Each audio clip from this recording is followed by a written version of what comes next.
భరత్ అనే నేను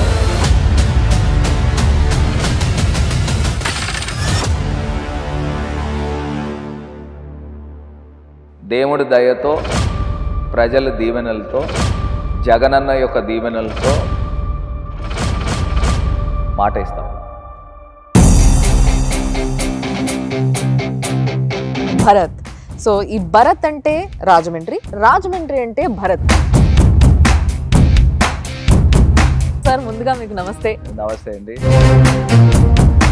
యువత కోసము, ఉద్యోగ అన్వేషణలో ఉన్న వారికి కోసము మీరు ఏం చేశారు అంటే ఏం చెప్తారు మీరు?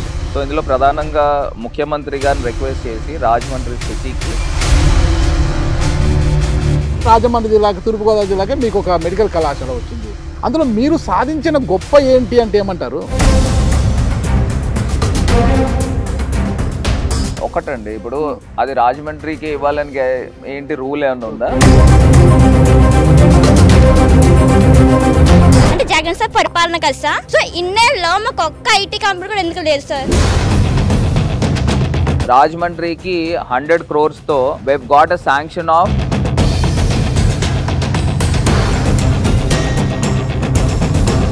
ఎక్కువగా బస్సెస్ దగ్గర ఇబ్బంది ఉంది సార్, ఆర్టీసీ బస్సెస్ దగ్గర. నేను డెఫినెట్గా సార్తో మాట్లాడతాను. ఎందుకు స్టూడెంట్స్ విషయంలో మీ ప్రభుత్వం అలాంటి చర్యలు? నాకు ఒకటి అర్థం కాల.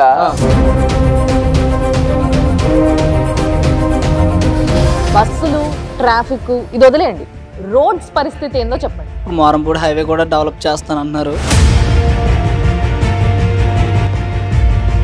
అంటే సార్ మీరు ఎంపీగా చేసింది మీ దృష్టిలో యూ డిడ్ ది బెస్ట్ అని ఫీల్ అయ్యి ఇంకా ఎమ్మెల్యేగా వెళ్తున్నారా, or what is your motto? Correct ప్రశ్న అడిగాము. సో భరత్ ఎమ్మెల్యే కింద ఉంటే ప్రజలతో ఇంకా క్లోజ్ అసోసియేషన్ మెయింటైన్ చేస్తున్నాడు. సో భరత్ని ఎమ్మెల్యే చేస్తే బాగుంటుంది అనేది సీఎం గారు ఆలోచన చేశారు. మీకు కాకినాడ, రాజమండ్రి ఈ రెండింటిని ట్విన్ సిటీస్ చెయ్యాలి అన్న థాట్ వచ్చింది అని అంటేనే ఇప్పట్లో కాదు ఇది, అంటే ఎప్పటికీ మీరే ఉంటారని. Over a period, maybe after a decade. మరి మీరు అనపర్తి నియోజకవర్గ ప్రజలకు ఒక ఎంపీగా ఒక హామీ ఇచ్చారు, నో హాల్ట్ నో ఓట్ అనేసి. అంటే అనపర్తి రైల్వే స్టేషన్ లో జన్మభూమి ఎక్స్ప్రెస్ నేను స్టాప్ చేయిస్తానని. ఒక ఎంపీగా మరి ఎందుకు చేయలేదు? 10 సార్లు కాదు 20 సార్లు మేము రైల్వే మినిస్టర్ దగ్గరికి వెళ్ళాం.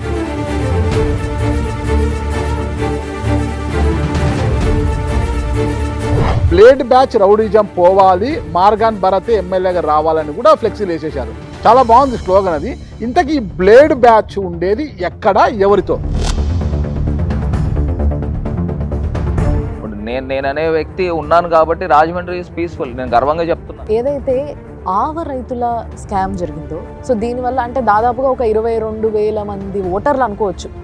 సో వీళ్ళకైతే అన్యాయం జరిగింది. ఈ ఓట్లు పడే అవకాశమే లేదనిపిస్తుంది చూస్తుంటే. మరి స్కామ్ అనే పదం ఎందుకు వాడుతున్నారు నాకైతే తెలియదు.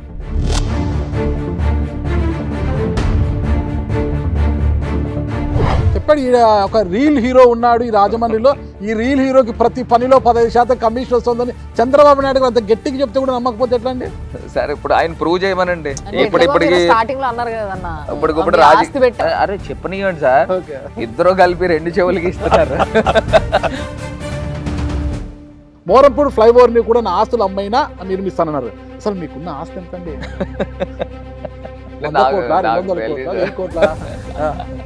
ఓపెన్ డాక్యుమెంట్ నాకు తెలిసి. మీ శ్రీమతి గారి పేరు మీద? అది నాకు తెలియదు. అలా ఆవిడనే అడగమంటారా? Okay okay okay. ఎక్కడ వివాహం చేసుకున్నారండి? హైదరాబాద్ అండి. హైదరాబాద్ అలా అమ్మాయి కూడా హైదరాబాద్ అమ్మాయి, హైదరాబాద్ అమ్మాయి. ఆ టైంలోనే ఆంధ్ర విభజన జరిగింది. ఆంధ్ర పెళ్లి చేసుకుని కలిపిరాను అసలు లవ్ మ్యారేజ్ సరే. ఎమ్మెల్యేగా గెలిచిన తర్వాత రాజమండ్రి నియోజకవర్గం కోసము ఒక ఎమ్మెల్యేగా మొట్టమొదటగా ఏ కార్యక్రమం మీద మీరు ఫోకస్ చేయబోతున్నారు?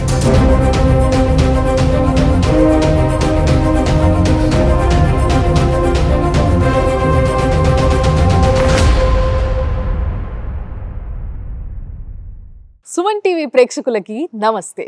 అయితే ఈరోజు చాలా దూరం ప్రయాణం చేసి ఒక వ్యక్తిని కలవడానికి నేను రాజమండ్రి వచ్చేసిన. రాజమండ్రి అనంగానే వినిపించే పేరు మార్గాని భరత్.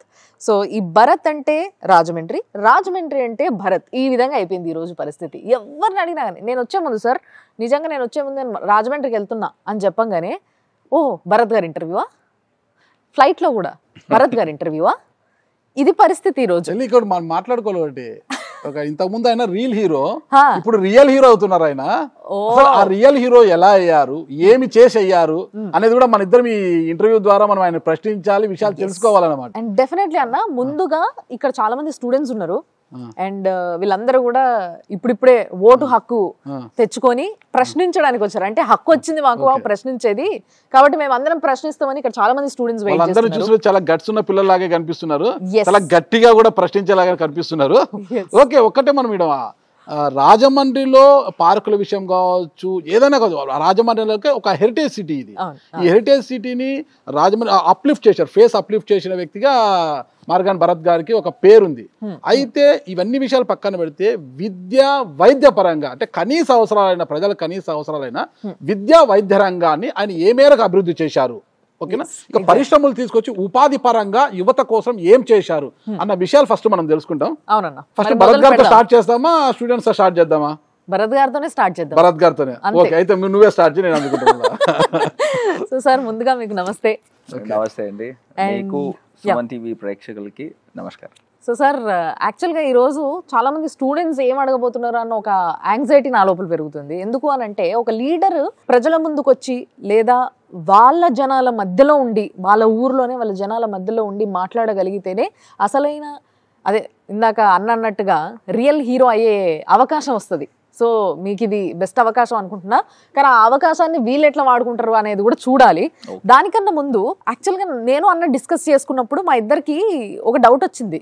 ఈయన ఎంపీయా ఎమ్మెల్యేనా, ఈయనని ఎంపీగా మనం ఇంటర్వ్యూ చేద్దామా, ఒక ఎమ్మెల్యేగా ఇంటర్వ్యూ చేద్దామా అనే ఒక డౌట్ వచ్చింది మా ఇద్దరు. 2 రోజుల నుంచి ఆ ప్రశ్న నాకు ఉత్పన్నం అవుతుంది, నా మనసులో ఉత్పన్నం అవుతున్నది, ఏ విధంగా ఇంటర్వ్యూ చేయాలనేది. ఎస్, మీరే చెప్పండి సార్ దానికి ఆన్సర్. నేను ఫస్ట్ గా I wanted to ask you a question. లేదు, ఫస్ట్ నేను తెలుసుకోవాలి కదా, నేను ఇంటర్వ్యూ తీసుకుంటానంటే I have to know where about. Please. So Ramulamma మీద ఒరిజినల్ పేరా, లేకపోతే విజయశాంతిని చూసి ఇన్స్పైర్ అయ్యి రాములమ్మ పెట్టుకున్నా బ్రాండ్? యాక్చువల్లీ ఇన్స్పిరేషన్ అట్లా ఏం లేదు సార్, నిజంగా అయితే నా పేరు రమ్యకృష్ణ. టు బీ సీరియస్, నేను నిజంగా రమ్యకృష్ణనే. కానీ రాములమ్మ అనే పేరు ఒక ప్రోగ్రాం కోసము తెలంగాణ ఉద్యమం సమయంలో పెట్టుకోవాల్సి వచ్చింది. అలా పెట్టుకున్నా, అది అలాగే జనాల్లోకి వెళ్ళింది కాబట్టి అలాగే కంటిన్యూ అయిపోతుంది. జనాలు అట్లా పిలవడానికి ఇష్టపడుతున్నారు. సరే, వాళ్ళ ఇష్టమే, నాకు 100 ఏళ్ల ఆయుష్ అని నేను కూడా కంటిన్యూ చేస్తున్నా. వాళ్ళ కోరిక మేరకే కదా. అంతే అంతే. సో ఇప్పుడు మేము అడిగిన దానికి ఆన్సర్ చెప్పండి సార్ ప్లీజ్. మీరు అడిగిన క్వశ్చన్ ఎంపీయా ఎమ్మెల్యేనా, రియల్ హీరోవా రియల్ హీరోవా అంటే నా అసలు ప్రశ్న, కరెక్ట్ ప్రశ్న ఏంటి అంటే, ఒక ఎంపీగా మిమ్మల్ని ఈ రోజు ఇంటర్వ్యూ చేయాలా, కాబోయే ఎమ్మెల్యేగా ఇంటర్వ్యూ చేయాలా అనేది డౌట్ మా ఇద్దరికి. నేను ఇప్పుడు నా ఐడెంటిటీ నాకు వచ్చింది ఎంపీగానే, సో మీరు ఎంపీగానే చేయండి, ఇంటర్వ్యూ ఎంపీగానే చేయండి అన్న. మనం అనుకున్నట్టుగానే ఒప్పుకున్నారన్న. ఓకే, ఆయన ఒప్పుకున్నారు. సరే, ఎంపీగానే అనుకుంటాం. మీరు ఒక ఎంపీగా ఉన్నప్పుడు మీరు ఒక ఎమ్మెల్యే లాగా భావించుకొని రాజమండ్రి నియోజకవర్గం పైన ఎక్కువగా దృష్టి కేంద్రీకరించి, రాజమండ్రి అంటే ఒక హెరిటేజ్ సిటీని అప్లిఫ్ట్ చేశారు, చాలా అందంగా తీర్చిదిద్దారు. ఓకే, నేను దాన్ని కాదనలేదు. ఇవన్నీ విషయాలు మనం పక్కన పెడితే, వాటి వల్ల యువతకి ఏమి లాభము ఏమి నష్టం అన్న విషయాలు పక్కన పెడితే, యువత కోసము ఆరోగ్యపరమైన విషయాల్లో కావచ్చు, అంటే వైద్య రంగం కావచ్చు, విద్యారంగం కావచ్చు, డిగ్రీలు పూర్తి చేసుకొని బీటెక్లు పూర్తి చేసుకొని పట్టాలు చేత పట్టుకొని ఉద్యోగ అన్వేషణలో ఉన్న వారికి కోసము మీరు ఏం చేశారు అంటే ఏం చెప్తారు మీరు అసలు? ఫస్ట్ థింగ్ అన్న, నాగరాజ్ అన్న, మీరు ఫస్ట్ తెలుసుకో, మనకందరికీ తెలుసు 3 years కరోనాతో పోయింది. ఓకే, సో మన దగ్గర ఉన్నది ఓన్లీ 2 years టైం. ఓకే, ఈ 2 years టైంలో మనము రాజమండ్రి సిటీకి నేను ఏం చేయగలుగుతాను, what best I could do. So ఇందులో ప్రధానంగా ముఖ్యమంత్రి గారిని రిక్వెస్ట్ చేసి రాజమండ్రి సిటీకి web got medical college, government medical college. Okay, ఇది కాకుండా నేను గవర్నమెంట్ ఆఫ్ ఇండియా నుంచి నేను తీసుకొచ్చింది ఈఎస్ఐ హాస్పిటల్. ఓకే, అంటే 50,000 శ్రామికులు ఉన్నారు, ఆ శ్రామికులకి ఒక ఈఎస్ఐ హాస్పిటల్ లేదు. అంటే ఇదివరకు ఎప్పుడో ఉండేది, డైలాప్డేటెడ్లో ఉండేది. సో అది 100 crores తీసుకుని వచ్చాం. ఇది కాకుండా కొన్ని 100 మంది చనిపోయారు, మారంపూడి ఫ్లైఓవర్. ఎంతోమంది రాజకీయ నాయకులు, ఎమ్మెల్యేలు, ఎంపీలు వీళ్ళందరూ కొడతానే ఉన్నారు కొబ్బరికాయలు. ఓకే, కొబ్బరికాయలు కొడతానే ఉన్నారు కానీ అది మురళీమోహన్ గారు కూడా కొబ్బరికాయ కొట్టారులేండి. చాలా మంది కొట్టారు ఆయన ముందరు. సో కొట్టారు కానీ అది ముందరకు వెళ్ళలే. సో దాంట్లో ఒక చిన్న టెక్నికల్ ఇష్యూ ఉంది. ఆ టెక్నికల్ ఇష్యూ గురించి అది ఆగిపోయింది. ఆగిపోయినప్పుడు ప్రశ్న అడగచ్చా? మీరు ఏదైతే మోరంపూడి ఫ్లైఓవర్ అంటున్నారో ఈ ఫ్లైఓవర్ విషయంలో మీరన్న మాట ఇది రైట్ అన్న. సో మీరన్న మాట ఏంటి అని అంటే ఈ ఫ్లైఓవర్ కంప్లీట్ అవ్వకపోతే నేను అసలు ఓట్లు అడగడానికి రాను అని. మరి ఎలక్షన్స్ వచ్చేసినాయి, మీ హయాంలో అది కంప్లీట్ అవ్వలేదు. ఎందుకు కాలేదండి? ఆల్మోస్ట్ కంప్లీషన్ దగ్గరలో ఉంది సార్. కంప్లీట్ ఆలస్యానికి కారణం మీరే అంటారు కదా, దాని ఆలస్యానికి కారణమే మీరు అంటారు కదా. అది మేడం నేను ఒకటి చెప్తాను. నేను ఒకవేళ మోరంపూడి ఫ్లైఓవర్ కట్టకపోతే నాకున్న ఆస్తి అమ్మైనా గానీ అన్నారు నేను ఫ్లైఓవర్ కడతాను. అవును అన్నారు. సో ఆ ఫ్లైఓవర్ కట్టే ప్రాసెస్లోనే ఆల్మోస్ట్ నాకు తెలిసి ఒక 16 months అవుతుంది. ఇప్పుడు ఇవాళ 16 నెలల్లో 1.5 kilometer ఫ్లైఓవర్ కట్టడం అని అంటే ఇట్స్ ఛాలెంజింగ్. సో నేను కూడా టార్గెట్ పెట్టుకున్నా March 10th కల్లా, before I go for elections, before voters cost for me. అయితే ఇక్కడ ఇంకొక ప్రశ్న అడగాలనుంది నాకు. అంటే మీరు 16 నెలలు పడుతుంది అని చాలా టెక్నికల్గా ఆలోచించి చెప్తున్నారో లాజికల్గా ఆలోచించి చెప్తున్నారో నాకు తెలియదు కానీ ఎంత సార్ 1.5 kilometer? 1.5 kilometer పొడవైన ఫ్లైఓవర్ కట్టడానికి అంత టైం పడుతుందని తెలిసిన మీరు 5 ఫ్లైఓవర్లు శాంక్షన్ చేస్తే అందులో లేదు నాకు 30 kilometers ఒకే ఫ్లైఓవర్ కావాలంటే అది కూడా అప్ అండ్ డౌన్స్ నాకు వద్దు, 5 ఫ్లైఓవర్లు కలిపి ఒకే వంతెనగా కావాలి. హైదరాబాద్ లో ఉంది పివి నరసింహారావు ఫ్లైఓవర్, అలాంటి ఫ్లైఓవర్ నాకు కావాలనేది ప్రతిపాదన పెట్టారు. అన్న పివి నరసింహారావు ఏదైతే ఫ్లైఓవర్ ఉందో అది 11.5 kilometers. ఓకే, అది కట్టడానికి చాలా సంవత్సరాలు పట్టింది మాకు. 30 kilometerల ఫ్లైఓవర్ కట్టడం అంటే మీకు 1.5 kilometer ఫ్లైఓవర్ నేను ఎప్పుడు చెప్పలేదండి. 5 ఫ్లైఓవర్లు కలిపి ఒకే ఫ్లైఓవర్ గా రావాలనేది అది ప్రతిపాదన. సో రకరకాల ఆలోచనలు ఉంటాయి. సో ఇప్పుడు విజయవాడలో కట్టారు పెద్ద flyover, single flyover stretch. So అట్లాంటిది రాజమండ్రికి ఎందుకు తీసుకురాకూడదు అనేది నా ఆలోచన. మీ ప్రతిపాదన వల్లే కదా నితిన్ గడ్కరీ గారు పక్కన పెట్టేసి లాస్ట్ మూమెంట్ లో మళ్ళీ మోరంపూడన్నా శాంక్షన్ చేయండి అని తెచ్చుకున్నందుకే కాదు. మీది రాంగ్, మీకు ఐడియా పూర్తిగా లేకుండే. ఓకే, సో నేను చెప్పేది ఏంటంటే నేను చెప్తాను. అసలు ఈ ఫ్లైఓవర్ మురళీమోహన్ గారు తీసుకుని వచ్చారు, ఎందుకు క్యాన్సిల్ అయిందో చెప్తాను. ఓకే, ఫస్ట్ ఏంటంటే దివాన్ చెరువు దగ్గర నుంచి కవ్వూరు నుంచి విజయవాడ వెళ్ళడానికి బైపాస్ వచ్చింది. ఇదివరకు రాజమండ్రి మీదుగా లాలా చెరువు, మోరంపూడి, అక్కడ నుంచి రావులపాలెం మీదుగా విజయవాడ వెళ్ళేవారు ట్రాఫిక్ అంతా కూడా. సో ఇప్పుడు బైపాస్ వచ్చేసింది. సో ఇక్కడ ట్రాఫిక్ ఏముండదు, సిటీ ట్రాఫిక్ ఉంటుందని సో దాన్ని క్యాన్సిల్ చేశారు. సో గవర్నమెంట్ ఆఫ్ ఇండియా 1 లక్ష రూపాయలు కూడా వేస్ట్ చేయరు. ఇంకా స్టేట్ గవర్నమెంట్స్ ముందు వెనక చూసి ఏదో అటు ఇటు చేస్తారు కానీ సో గవర్నమెంట్ ఆఫ్ ఇండియా చేయరు. సో ఆ ఫ్లైఓవర్కి ఎందుకు మనం అనవసరంగా డబ్బులు పెట్టాలి అని క్యాన్సిల్ చేశారు. క్యాన్సిల్ చేస్తే నా ఎదురుగుండానే, మీరు నమ్మరమ్మా, నా ఎదురుగుండానే నేను ట్రాఫిక్ సిగ్నల్ దగ్గర ఉంటే ఒక లారీ వచ్చి ఒక పిల్లోడిని కొడితే అంత ఎత్తు ఎగిరి చనిపోయాడు. సో నాకు అనిపించింది అసలు నేను ఎంపీ కింద నా ఉండి ఫ్లైఓవర్ తెచ్చుకోకపోతే అసలు why is this post for me? నేను వెళ్ళి ఇట్లానే పార్లమెంట్లో నుంచుని ఎదురుగుండా నితిన్ గడ్కరీ ఉన్నారు, ఆయన మినిస్టర్ ఉంటే నేను చెప్పాను I don't want this post sir unless and until you give me this Morampudi flyover. So అదేంటంటే బ్లాక్ స్పాట్స్ నుంచి ఎలిమినేట్ చేశారు. So why? సో మీరు ఇస్తారా ఎవరా, లేకపోతే నేను ఐఎమ్ గోయింగ్ టు రిజైన్ అని నేను డైరెక్ట్ గానే చెప్పాను. I don't want this post sir అని చెప్పాను. మరి ఇప్పుడు ఏం చేయబోతున్నారు? ఇంతగా ఫ్లైఓవర్ ఎప్పుడు కంప్లీట్ అవుతుంది? March 10th కల్లా అయిపోతుంది. ఎంపీ అనేది మార్గాన్ భరత్ గారికి ఒక అలంకరణ లాంటిది, ఒక హోదా కదా, దాన్ని రిజైన్ చేయడానికి సిద్ధపడ్డారంటే మేము నమ్మాలా? నేను అన్నాను I don't want this post sir అని అన్నా. ఇప్పుడు నేను ఒక ఫ్లైఓవర్ తీసుకురాలేదు అనుకోండి, నేను అంత బోల్డ్ డెసిషన్ ఎందుకు తీసుకుంటాను? నా ఆస్తి అమ్మైనా నేను ఫ్లైఓవర్ కడతానని. ఒకవేళ నిజంగానే కానీ నేను శాంక్షన్ చేయించుకోలేదు అనుకోండి, నేను ఇచ్చిన మాట ప్రకారం నిజంగానే అమ్మాయినే నేను ఫ్లైఓవర్ కట్టేటోండి. సరే, మీ ఆస్తి పాస్తులు ఎంత, మీరు నిజంగా చెప్పారు లేదా, ఇంత మీకున్న ఆస్తి ఎంత, మీ నాన్నగారి ద్వారా సంక్రమించింది ఎంత, ఎంపీ అయ్యాక మీరు సంపాదించింది ఎంత అనేది ఇంటర్వ్యూలో మళ్ళీ ముందుకు తెలుసుకుంటామండి. ముఖ్యంగా ఒకటే చర్చ, ఇప్పుడు మీరు నాడు నేడు కింద స్కూల్స్ డెవలప్మెంట్ కావచ్చు, ఇంకా విద్య, ఉపాధి, అన్ని రంగాల గురించి మనం మాట్లాడాలనుకున్నాం కదా. ఒక మాట అన్నారు మీరు ఇక్కడ, నేను మెడికల్ కళాశాల తీసుకొచ్చాను. అది మీరు ప్రత్యేకంగా తెచ్చేది ఏం కాదు. అది ప్రతి చోట కూడా నేను తెచ్చానని నేను చెప్పట్లేదు. రాష్ట్రంలో జిల్లాకు ఒక మెడికల్ కళాశాల అనేది ఇస్తున్నారు. అందులో భాగంగా రాజమండ్రి జిల్లాకి, తూర్పుగోదావరి జిల్లాకి మీకు ఒక మెడికల్ కళాశాల వచ్చింది. అందులో మీరు సాధించిన గొప్ప ఏంటి అంటే ఏమంటారు? ఒకటండి, ఇప్పుడు అది రాజమండ్రికి ఇవ్వాలని ఏంటి రూల్ ఏమన్నా ఉందా? ఓకే, ఇప్పుడు తూర్పు గోదావరి జిల్లా అంటే erstwhile, okay, not parliament. Already కాకినాడలో మెడికల్ కాలేజ్ ఉంది. అదే ఇప్పుడు ఎన్ని నియోజకవర్గాలు ఉన్నాయండి? 19 నియోజకవర్గాలు ఉన్నాయి. 19 నియోజకవర్గాల్లో రాజమండ్రికి ఎందుకు ఇవ్వాలండి? రాజమండ్రి సిటీ ఉంది, రూరల్ ఉంది, రాజానగరం ఉంది, కవ్వూరు ఉంది, గోపాలపురం ఉంది, అమలాపురం కాన్స్టిట్యున్సీ ఉంది, ఇంకా అక్కడే ఇవ్వచ్చు కదా. సో నేను సీఎం గారిని రిక్వెస్ట్ చేసి ఐ వాంట్ ఫర్ రాజమండ్రి అని నేను రిక్వెస్ట్ చేశాను. ఇది రాజమండ్రి భౌగోళికంగా చూసుకుంటే రాజమండ్రి అన్నిటికీ అనుకూలంగా ఉంటుంది కాబట్టి ఇచ్చారు. మార్గాన్ భరత్ గారి కోసం కాదు కదా అది. కొవ్వూరు అవి చెప్పారు. గ్రామీణ ప్రాంతాలు భౌగోళిక పరంగా చూసుకుంటే రాజమండ్రి సెంట్రిక్ పాయింట్ అవుతుంది కాబట్టి సెంట్రిక్ పాయింట్ లో పెట్టాలనుకున్నారు కాబట్టి ఇచ్చారు. అంటే ఇందులో మీ గొప్ప ఏంటి అసలుకి? అదే నేను అది కూడా చెప్తాను. ఇప్పుడు అమలాపురం కోనసీమకి ఇవ్వచ్చు కదా. ఓకే, ఇప్పుడు మీకు అక్కడ ఏలూరులో ఆల్రెడీ ఒక మెడికల్ కాలేజ్ శాంక్షన్ వచ్చింది. అట్లా కాదు, ఏలూరులో ఒక గవర్నమెంట్ మెడికల్ కాలేజ్ ఇచ్చారు. అవును. సో మీకు భీమవరంలో ఒక గవర్నమెంట్ మెడికల్ కాలేజ్ ఇచ్చారు. సో ఎక్కడైనా ఇవ్వచ్చు. ఓకే, సో నేను అదేదో నా గొప్పతనం అని కూడా నేను చెప్పట్లే. నేను రిక్వెస్ట్ చేశాను, ముఖ్యమంత్రి గారు రాజమండ్రికి ఇచ్చారు. And more over I wanted to add one more point to this.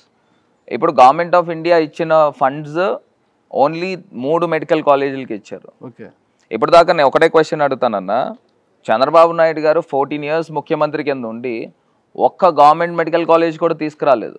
మరి మీకు తెలుసో తెలీదు? మరి వచ్చాక ఇంతవరకు కంప్లీట్ కాలేదు. ఎందుకు కాలేదు? Already 150 students first academic year already start అయింది. ఆల్రెడీ స్టూడెంట్స్ అందరూ చదువుతున్నారు అందులో. ఓకే, అసలు మీరు గవర్నమెంట్ మెడికల్ కాలేజ్ కి ప్రైవేట్ మెడికల్ కాలేజ్ కి కంపారిజన్ తేడా ఏంటండి? బాగుంటది మీ దగ్గర. ప్రైవేట్ మెడికల్ కాలేజ్ లో యు నో ఇట్, మనం ఇవాళ ఎంబీబీఎస్ సీట్ కావాలంటే ఎంత డబ్బులు ఖర్చు పెట్టాలండి? కోట్లు అవుతుంది. లక్షల్లో కూడా ఇస్తారులేండి. లక్షల్లో ఇస్తారా? సరే మీలాంటి ఇన్ఫ్లుయెన్స్ పాపం మా పిల్లలకి ఉండదు కదా. ఎంపీ గారు అనుకుంటే ఓకే, మెడికల్ కాలేజ్ వచ్చింది మీ గొప్ప అనుకుంటాంలేండి. విద్యాపరంగా రాజమండ్రిలో ఎలాంటి అభివృద్ధి చేశారు? ఒక్క రాజమండ్రి మీద చాలా ఫోకస్ పెట్టారు కదా మీరు, ఇతర అంశాల మీద పెట్టినప్పుడు విద్యాపరంగా ఎలాంటి ఒక క్వాలిటీ ఎడ్యుకేషన్ అంటూ డెవలప్ చేయడానికి ఇక్కడ ఏం చేశారు మీరు అంటే ఏం చెప్తారు? ఇప్పుడు నేను పర్టికులర్గా I'm just an member of parliament. నా పరిధి చాలా చిన్నది. సో గవర్నమెంట్తో కోఆర్డినేట్ చేసుకుని మనం చేస్తాము. ఇవాళ నాడు నేడు కింద ఎన్నో విప్లవాత్మకమైన మార్పులు తీసుకుని వచ్చారు ముఖ్యమంత్రి గారు. ఇప్పుడు 8th class పిల్లలకి ట్యాబ్స్ ఇస్తా ఉన్నారు, ఇంగ్లీష్ మీడియంలో చదివిస్తూ ఉన్నారు. దాని మీద ఎన్ని పాలిటిక్స్ జరిగినాయి? సీఎం గారు ల్యాప్టాప్లు ఇచ్చారు, సీఎం గారు నాడు నేడు అవన్నీ కాదు నాకు వచ్చింది. ఒక ఎంపీగా మీరు పార్కుల విషయంలో కావచ్చు, చెరువుల విషయంలో కావచ్చు, ఈట్ స్ట్రీట్ అంటారు, హ్యాపీ స్ట్రీట్ అంటారు, ఇన్ని స్ట్రీట్ల మీద ఒక ఎంపీగా ఫోకస్ చేశారు మీరు. మరి విద్య పరంగా మీరు ఏం చేశారంటే ఒకటి చెప్పండి. ఒక్కటే నాకు వచ్చిన అనుమానం అండి, అటానమస్ కాలేజ్ ఇది మీకున్న ప్రభుత్వ ఆర్ట్స్ కళాశాల పూర్తిగా అటానమస్. అది ఆ కళాశాలలో మీరు ఒక ఎంపీగా ఉన్న మీరు ఏమైనా కొత్త బిల్డింగ్లు ఏమైనా కట్టారా? ఒక 4 కొత్త కోర్సులు ఏమైనా తెచ్చారా? అంటే మీ దగ్గర సమాధానం ఏముంది? అసలు మీరు నా గురించి ఫుల్ హోంవర్క్ చేయాలా? మీతోనే కాదు, మీరు ఇప్పుడు నన్ను క్వశ్చన్ అడిగారు అటానమస్ కాలేజ్. మీకు అటానమస్ కాలేజ్ యూనివర్సిటీ అయిందని మీకు తెలుసా? అవును. ఎక్కడైంది? ఎవరు చేశారు అది? ఫస్ట్ ఒక్కసారి రమేష్ పోఖ్రియాల్ అని చెప్పి యూనియన్ మినిస్టర్ ఫర్ హెచ్ఆర్డి, ఆయన దగ్గరికి వెళ్ళి ఆల్రెడీ రిజెక్ట్ అయింది అటానమస్ కాలేజ్. దాన్ని అక్రిడేషన్ తీసుకొచ్చి A+ తీసుకొచ్చింది ఎవరంటే మార్గాని భరత్ తీసుకొచ్చాడు. అది ఆల్రెడీ రిజెక్ట్ అయితే దానికి మనం అపీల్ పెట్టుకుని నాక్ నుంచి మినిస్టర్తో ఫోన్ చేయించుకొని ఒక టీంని రప్పించుకొని నాక్ నుంచి అక్రిడేషన్ తీసుకొచ్చాను. అక్రిడేషన్ తీసుకురావడం వలన A నుంచి A+ రావడం వలన రూసా ఫండ్స్ ఉంటాయి. A+ ఎలా ఇచ్చారండి? A+ కొత్త కోర్సులు ఏమున్నాయని ఇచ్చారు? A+ ఇవ్వాలంటే కొత్త కోర్సులు ఉండాలి, ఫ్యాకల్టీ బాగుండాలి. కాదు, ఆర్ట్స్ కాలేజ్ అంటే మీకు ఆ హిస్టరీ తెలిస్తే hundreds of years హిస్టరీ ఉంది. సర్వేపల్లి రాధాకృష్ణ గారు ప్రెసిడెంట్ ఆఫ్ ఇండియా, ఆయన అక్కడ వచ్చి లెక్చరర్ కింద పనిచేస్తున్నారు. సో ఎంతోమంది మహామహులు అందరూ కూడా అక్కడ ఉన్నారు. సో ఆ కాలేజ్కి A+ తీసుకుని వచ్చింది మార్గాని భరత్. ఇప్పుడు కాదు, A+ రావడం వలన RUSA funds almost per annum 13 to 14 crores excess వస్తాయి అన్నమాట డబ్బులు. Sir, it's not just quantity of money or something like that. It should also be a quality of studies. So అన్న అడుగుతున్నది కూడా అదే అన్నమాట. A+ వచ్చింది అని అంటే what kind of new groups you have introduced A groups మీరు పెట్టారని, ఏం కొత్తగా ఉందని, దానికి ఏ ప్లేస్ ఎలా వచ్చింది, దానికి కూడా మళ్ళీ మీరు ఏమైనా కొంచెం ఇన్ఫ్లుయెన్స్ వాడినరా, అంటే భరత్ని చూసిచ్చారా, కాలేజీని చూసిచ్చారా అనేది ఆయన ప్రశ్న. జనరల్గా A+ అనేది ఆ కాలేజ్కి ఇవ్వాల్సింది ఉందండి. దాంట్లో కూడా పాలిటిక్స్ ఉంది. So I don't wanted to name it. So దాంట్లో కూడా పాలిటిక్స్ ఉంది, ఎందుకంటే చాలా హిస్టారిక్ కాలేజ్ అది. ఇప్పుడు ఆ కాలేజ్లో నిజంగా సర్టిఫికేట్తో పిల్లలు డిగ్రీ నుంచి బయటకు వచ్చారని అంటే that has lot of significance and value. ఒక కొత్త కోర్సుతో బయటికి రావాలని కోరుకుంటున్నాం మేము. ఆ కొత్త కోర్సులను ఏం ప్రవేశపెట్టారు, ఏమి చూసి ఆడ A+ వచ్చింది? మార్గాన్ భరత్ గారి యొక్క పొలిటికల్ ఇన్ఫ్లుయెన్సా, లేకపోతే భరత్ గారికి ఉన్న చరిష్మానా, లేకపోతే నిజంగా కాలేజీలో అంత క్వాలిటీ ఉందా? ఇప్పుడు మొన్న లాస్ట్ టైం ఇండిపెండెన్స్ డేకి ఇక్కడి నుంచి NCC పిల్లలు అక్కడ పెరేడ్లో పాల్గొన్నారు. మీరు ఎన్సీసీ అనేది ఒక కోట, రిజర్వేషను. నేను ఎన్సీసీ గురించి మాట్లాడేది ఎడ్యుకేషను. ఎన్సీసీ పూర్తిగా పిల్లోని యొక్క ముఖ చిత్రాన్ని మార్చేయదు కదా. వానికి పరిజ్ఞానం కావాలి, నాలెడ్జ్ కావాలి, కొత్త కొత్త అంశాలు తెలుసుకోవాలి. ఏం ప్రవేశపెట్టారు మీరు దాంట్లో అంటే ఏమంటారు? ఇప్పుడు నేను ఫుల్ ఫ్లెడ్జ్డ్గా ఆ కాలేజ్ గురించి నేను చేసింది లిమిటెడ్ అండి. అది నువ్వు A+ తీసుకుని వచ్చాను. Apart from this Nannaya university, Nannaya యూనివర్సిటీకి ఖేలో ఇండియా నుంచి brought round about 20 crores of funds ఆ యూనివర్సిటీ, నన్నయ్య యూనివర్సిటీకి కూడా. సో అట్లాగా మనం మంచి కార్యక్రమాలు చేసాము. ఓకే స్టూడెంట్స్, ఒక చిన్న విషయము, మీ ఎంపీ గారు అంటే రాజమండ్రిలో మీరు రోజు తిరుగుతుంటారు కదా, పార్కులు కానీ చెరువులు కానీ అన్ని డెవలప్ చేశారు, చాలా ఎంజాయ్ చేస్తున్నారా? సరే, మీకు అవే పార్కులు చెరువులు ఉంటే చాలా, చదువు కూడా కావాలా? మరి చదువు కావాలంటే మీరు ఏం కోరుకుంటున్నారు? నూతన విద్యా విధానం ఎలా ఉండాలని కోరుకుంటున్నారు? భరత్ గారు ఇంకా ఏం చేస్తే బాగుంటుందని కోరుకుంటున్నారు మీరు? ఎవరైనా చెప్తారా? So my name is Pujitha sir. నేను ఫస్ట్ ఇయర్ BSc స్టూడెంట్ని. సో ఇప్పుడు మనం ఎంత చదువుకున్నా కూడా చదువుతుంది మన BSc అంటే కంప్యూటర్ సాఫ్ట్వేర్. సో మేము ఏం కోరుకుంటాం? మంచి సాఫ్ట్వేర్ ఉద్యోగం. కానీ అసలు ఏపీలో ఒక్క IT సెక్టర్ కూడా లేదు. అంటే జగన్ సార్ పరిపాలన కదా సార్. సో మన ఐపీ మినిస్టర్ కూడా జగన్ సంబంధించిన వారే కదా సార్. సో ఇన్నేళ్ళలో మాకు ఒక్క IT కంపెనీ కూడా ఎందుకు లేదు సార్?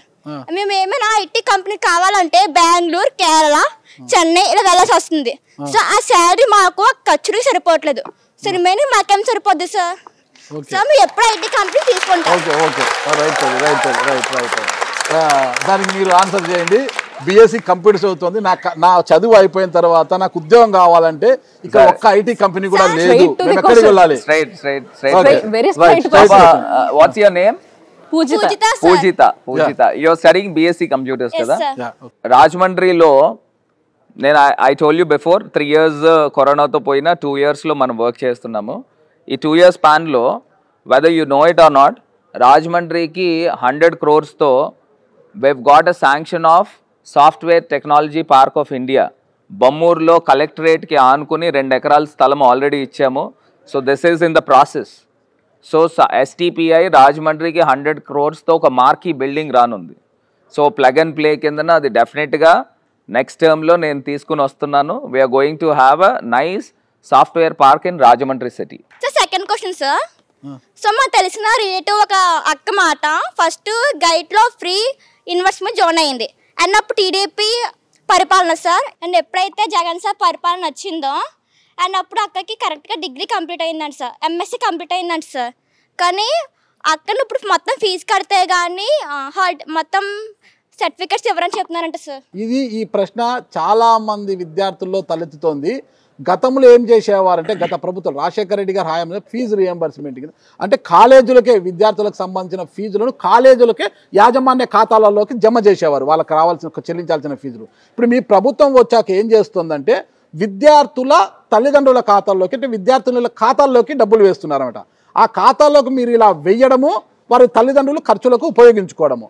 ఆ తర్వాత కాలేజీల్లో ఫీజులు కట్టాలంటే వాళ్ళ దగ్గర డబ్బులు ఉండడం లేదు, ఎగ్జాములు రాయించడం లేదు, ఎగ్జామ్లు ఒకవేళ రాసినా కూడా సర్టిఫికెట్లు ఇవ్వకుండా ఇబ్బంది పెడుతున్నారు.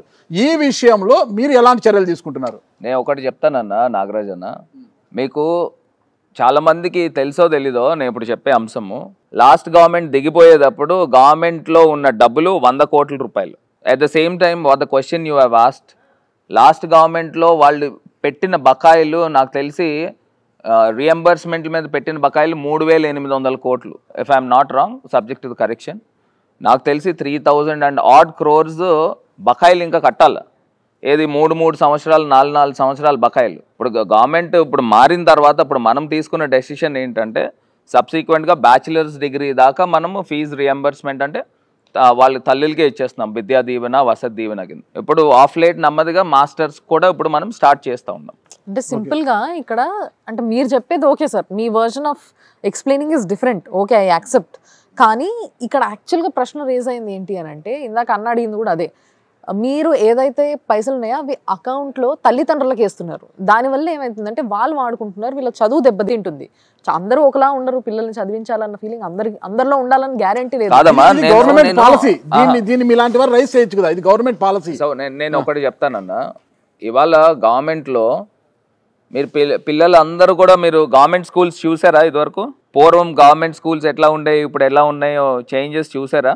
ఇవాళ గవర్నమెంట్ స్కూల్స్లో పూర్వం ఉండేది చాలా బ్యాడ్ షేప్లో ఉండేవి. ఇవాళ గవర్నమెంట్ స్కూల్స్ అన్నీ కూడా మీరు చూస్తే కార్పొరేట్ స్కూల్స్ ప్రైవేట్ స్కూల్స్తో మ్యాచ్ చేస్తూ ఉన్నారు.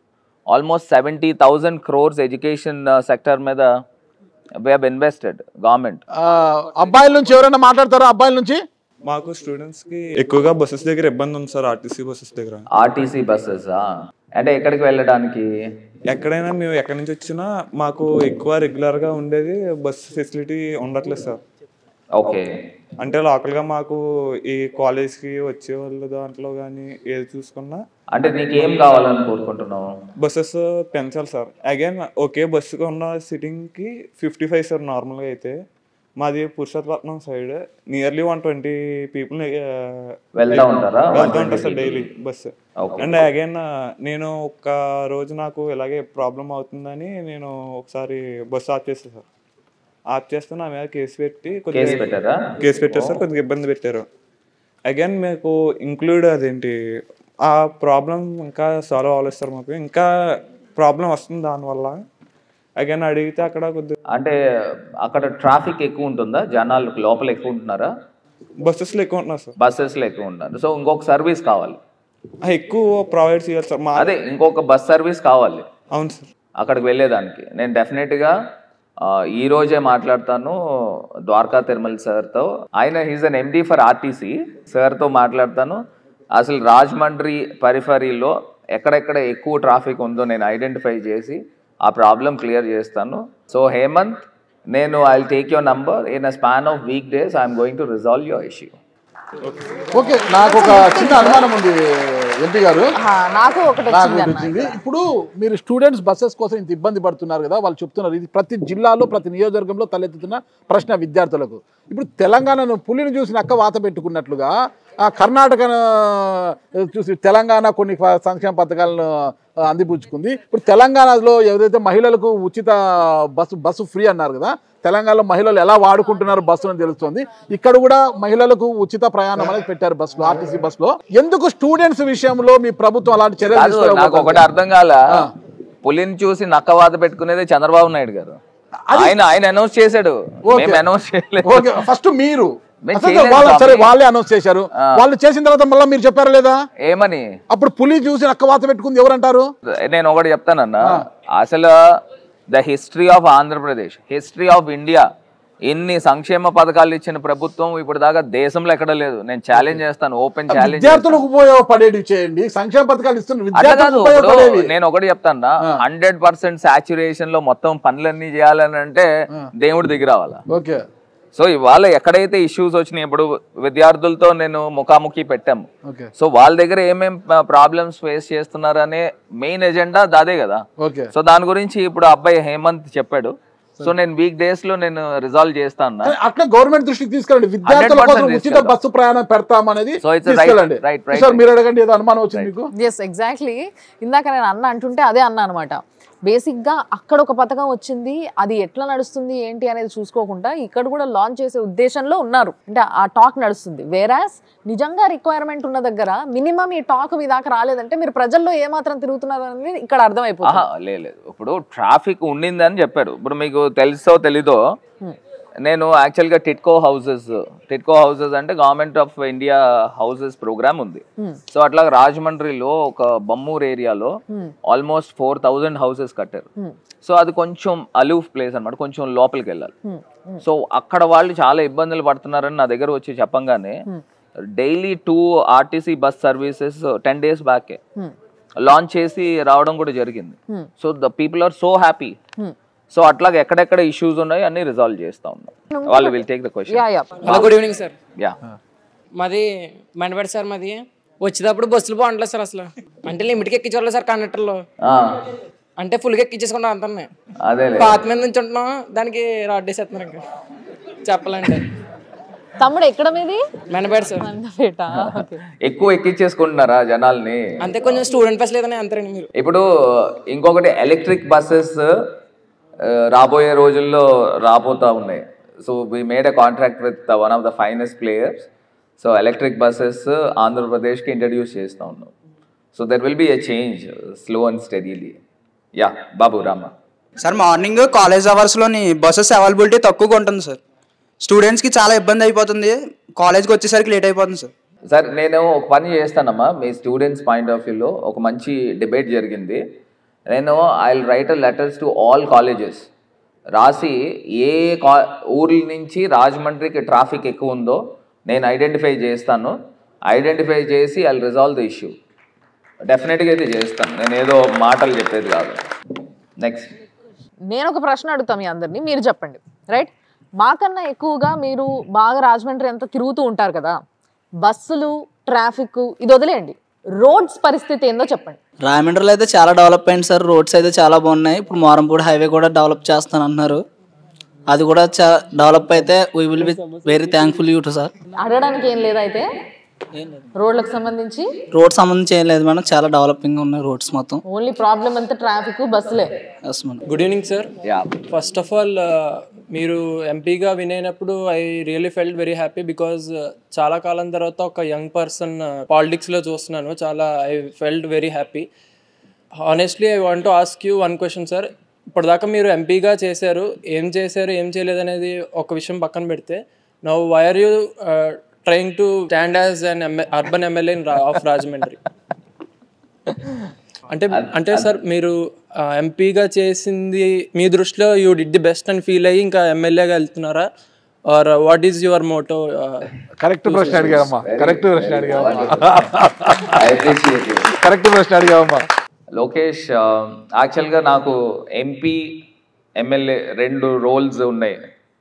ఎంపీ కింద ఉంటే ఢిల్లీలో ఫోకస్ ఎక్కువ ఉంటుంది, గవర్నమెంట్ ఆఫ్ ఇండియా నుంచి ఫండ్స్ ఎక్కువ తీసుకురావచ్చు. ఎమ్మెల్యే కింద ఉంటే మీ అందరితో ఇట్లా యాక్సెస్ ఉంటుంది. సో ఢిల్లీ యాక్సెస్ ఎక్కడ ఏమాత్రం కూడా తగ్గదు. సో ఎమ్మెల్యే కింద ఉంటే సీఎం గారు he has made a choice. So Bharat MLA కింద ఉంటే ప్రజలతో ఇంకా క్లోజ్ అసోసియేషన్ మెయింటైన్ చేస్తున్నాడు. ఇంట్లో ఒక మనిషి కిందన కలివిడిగా వెళ్తున్నాడు కాబట్టి సో భరత్ని ఎమ్మెల్యే చేస్తే బాగుంటుంది అనేది సీఎం గారు ఆలోచన చేశారు. నేను ఊర్లో ఇంకా ఎన్నో మంచి పనులు చేస్తూ ఉన్నాను కదా.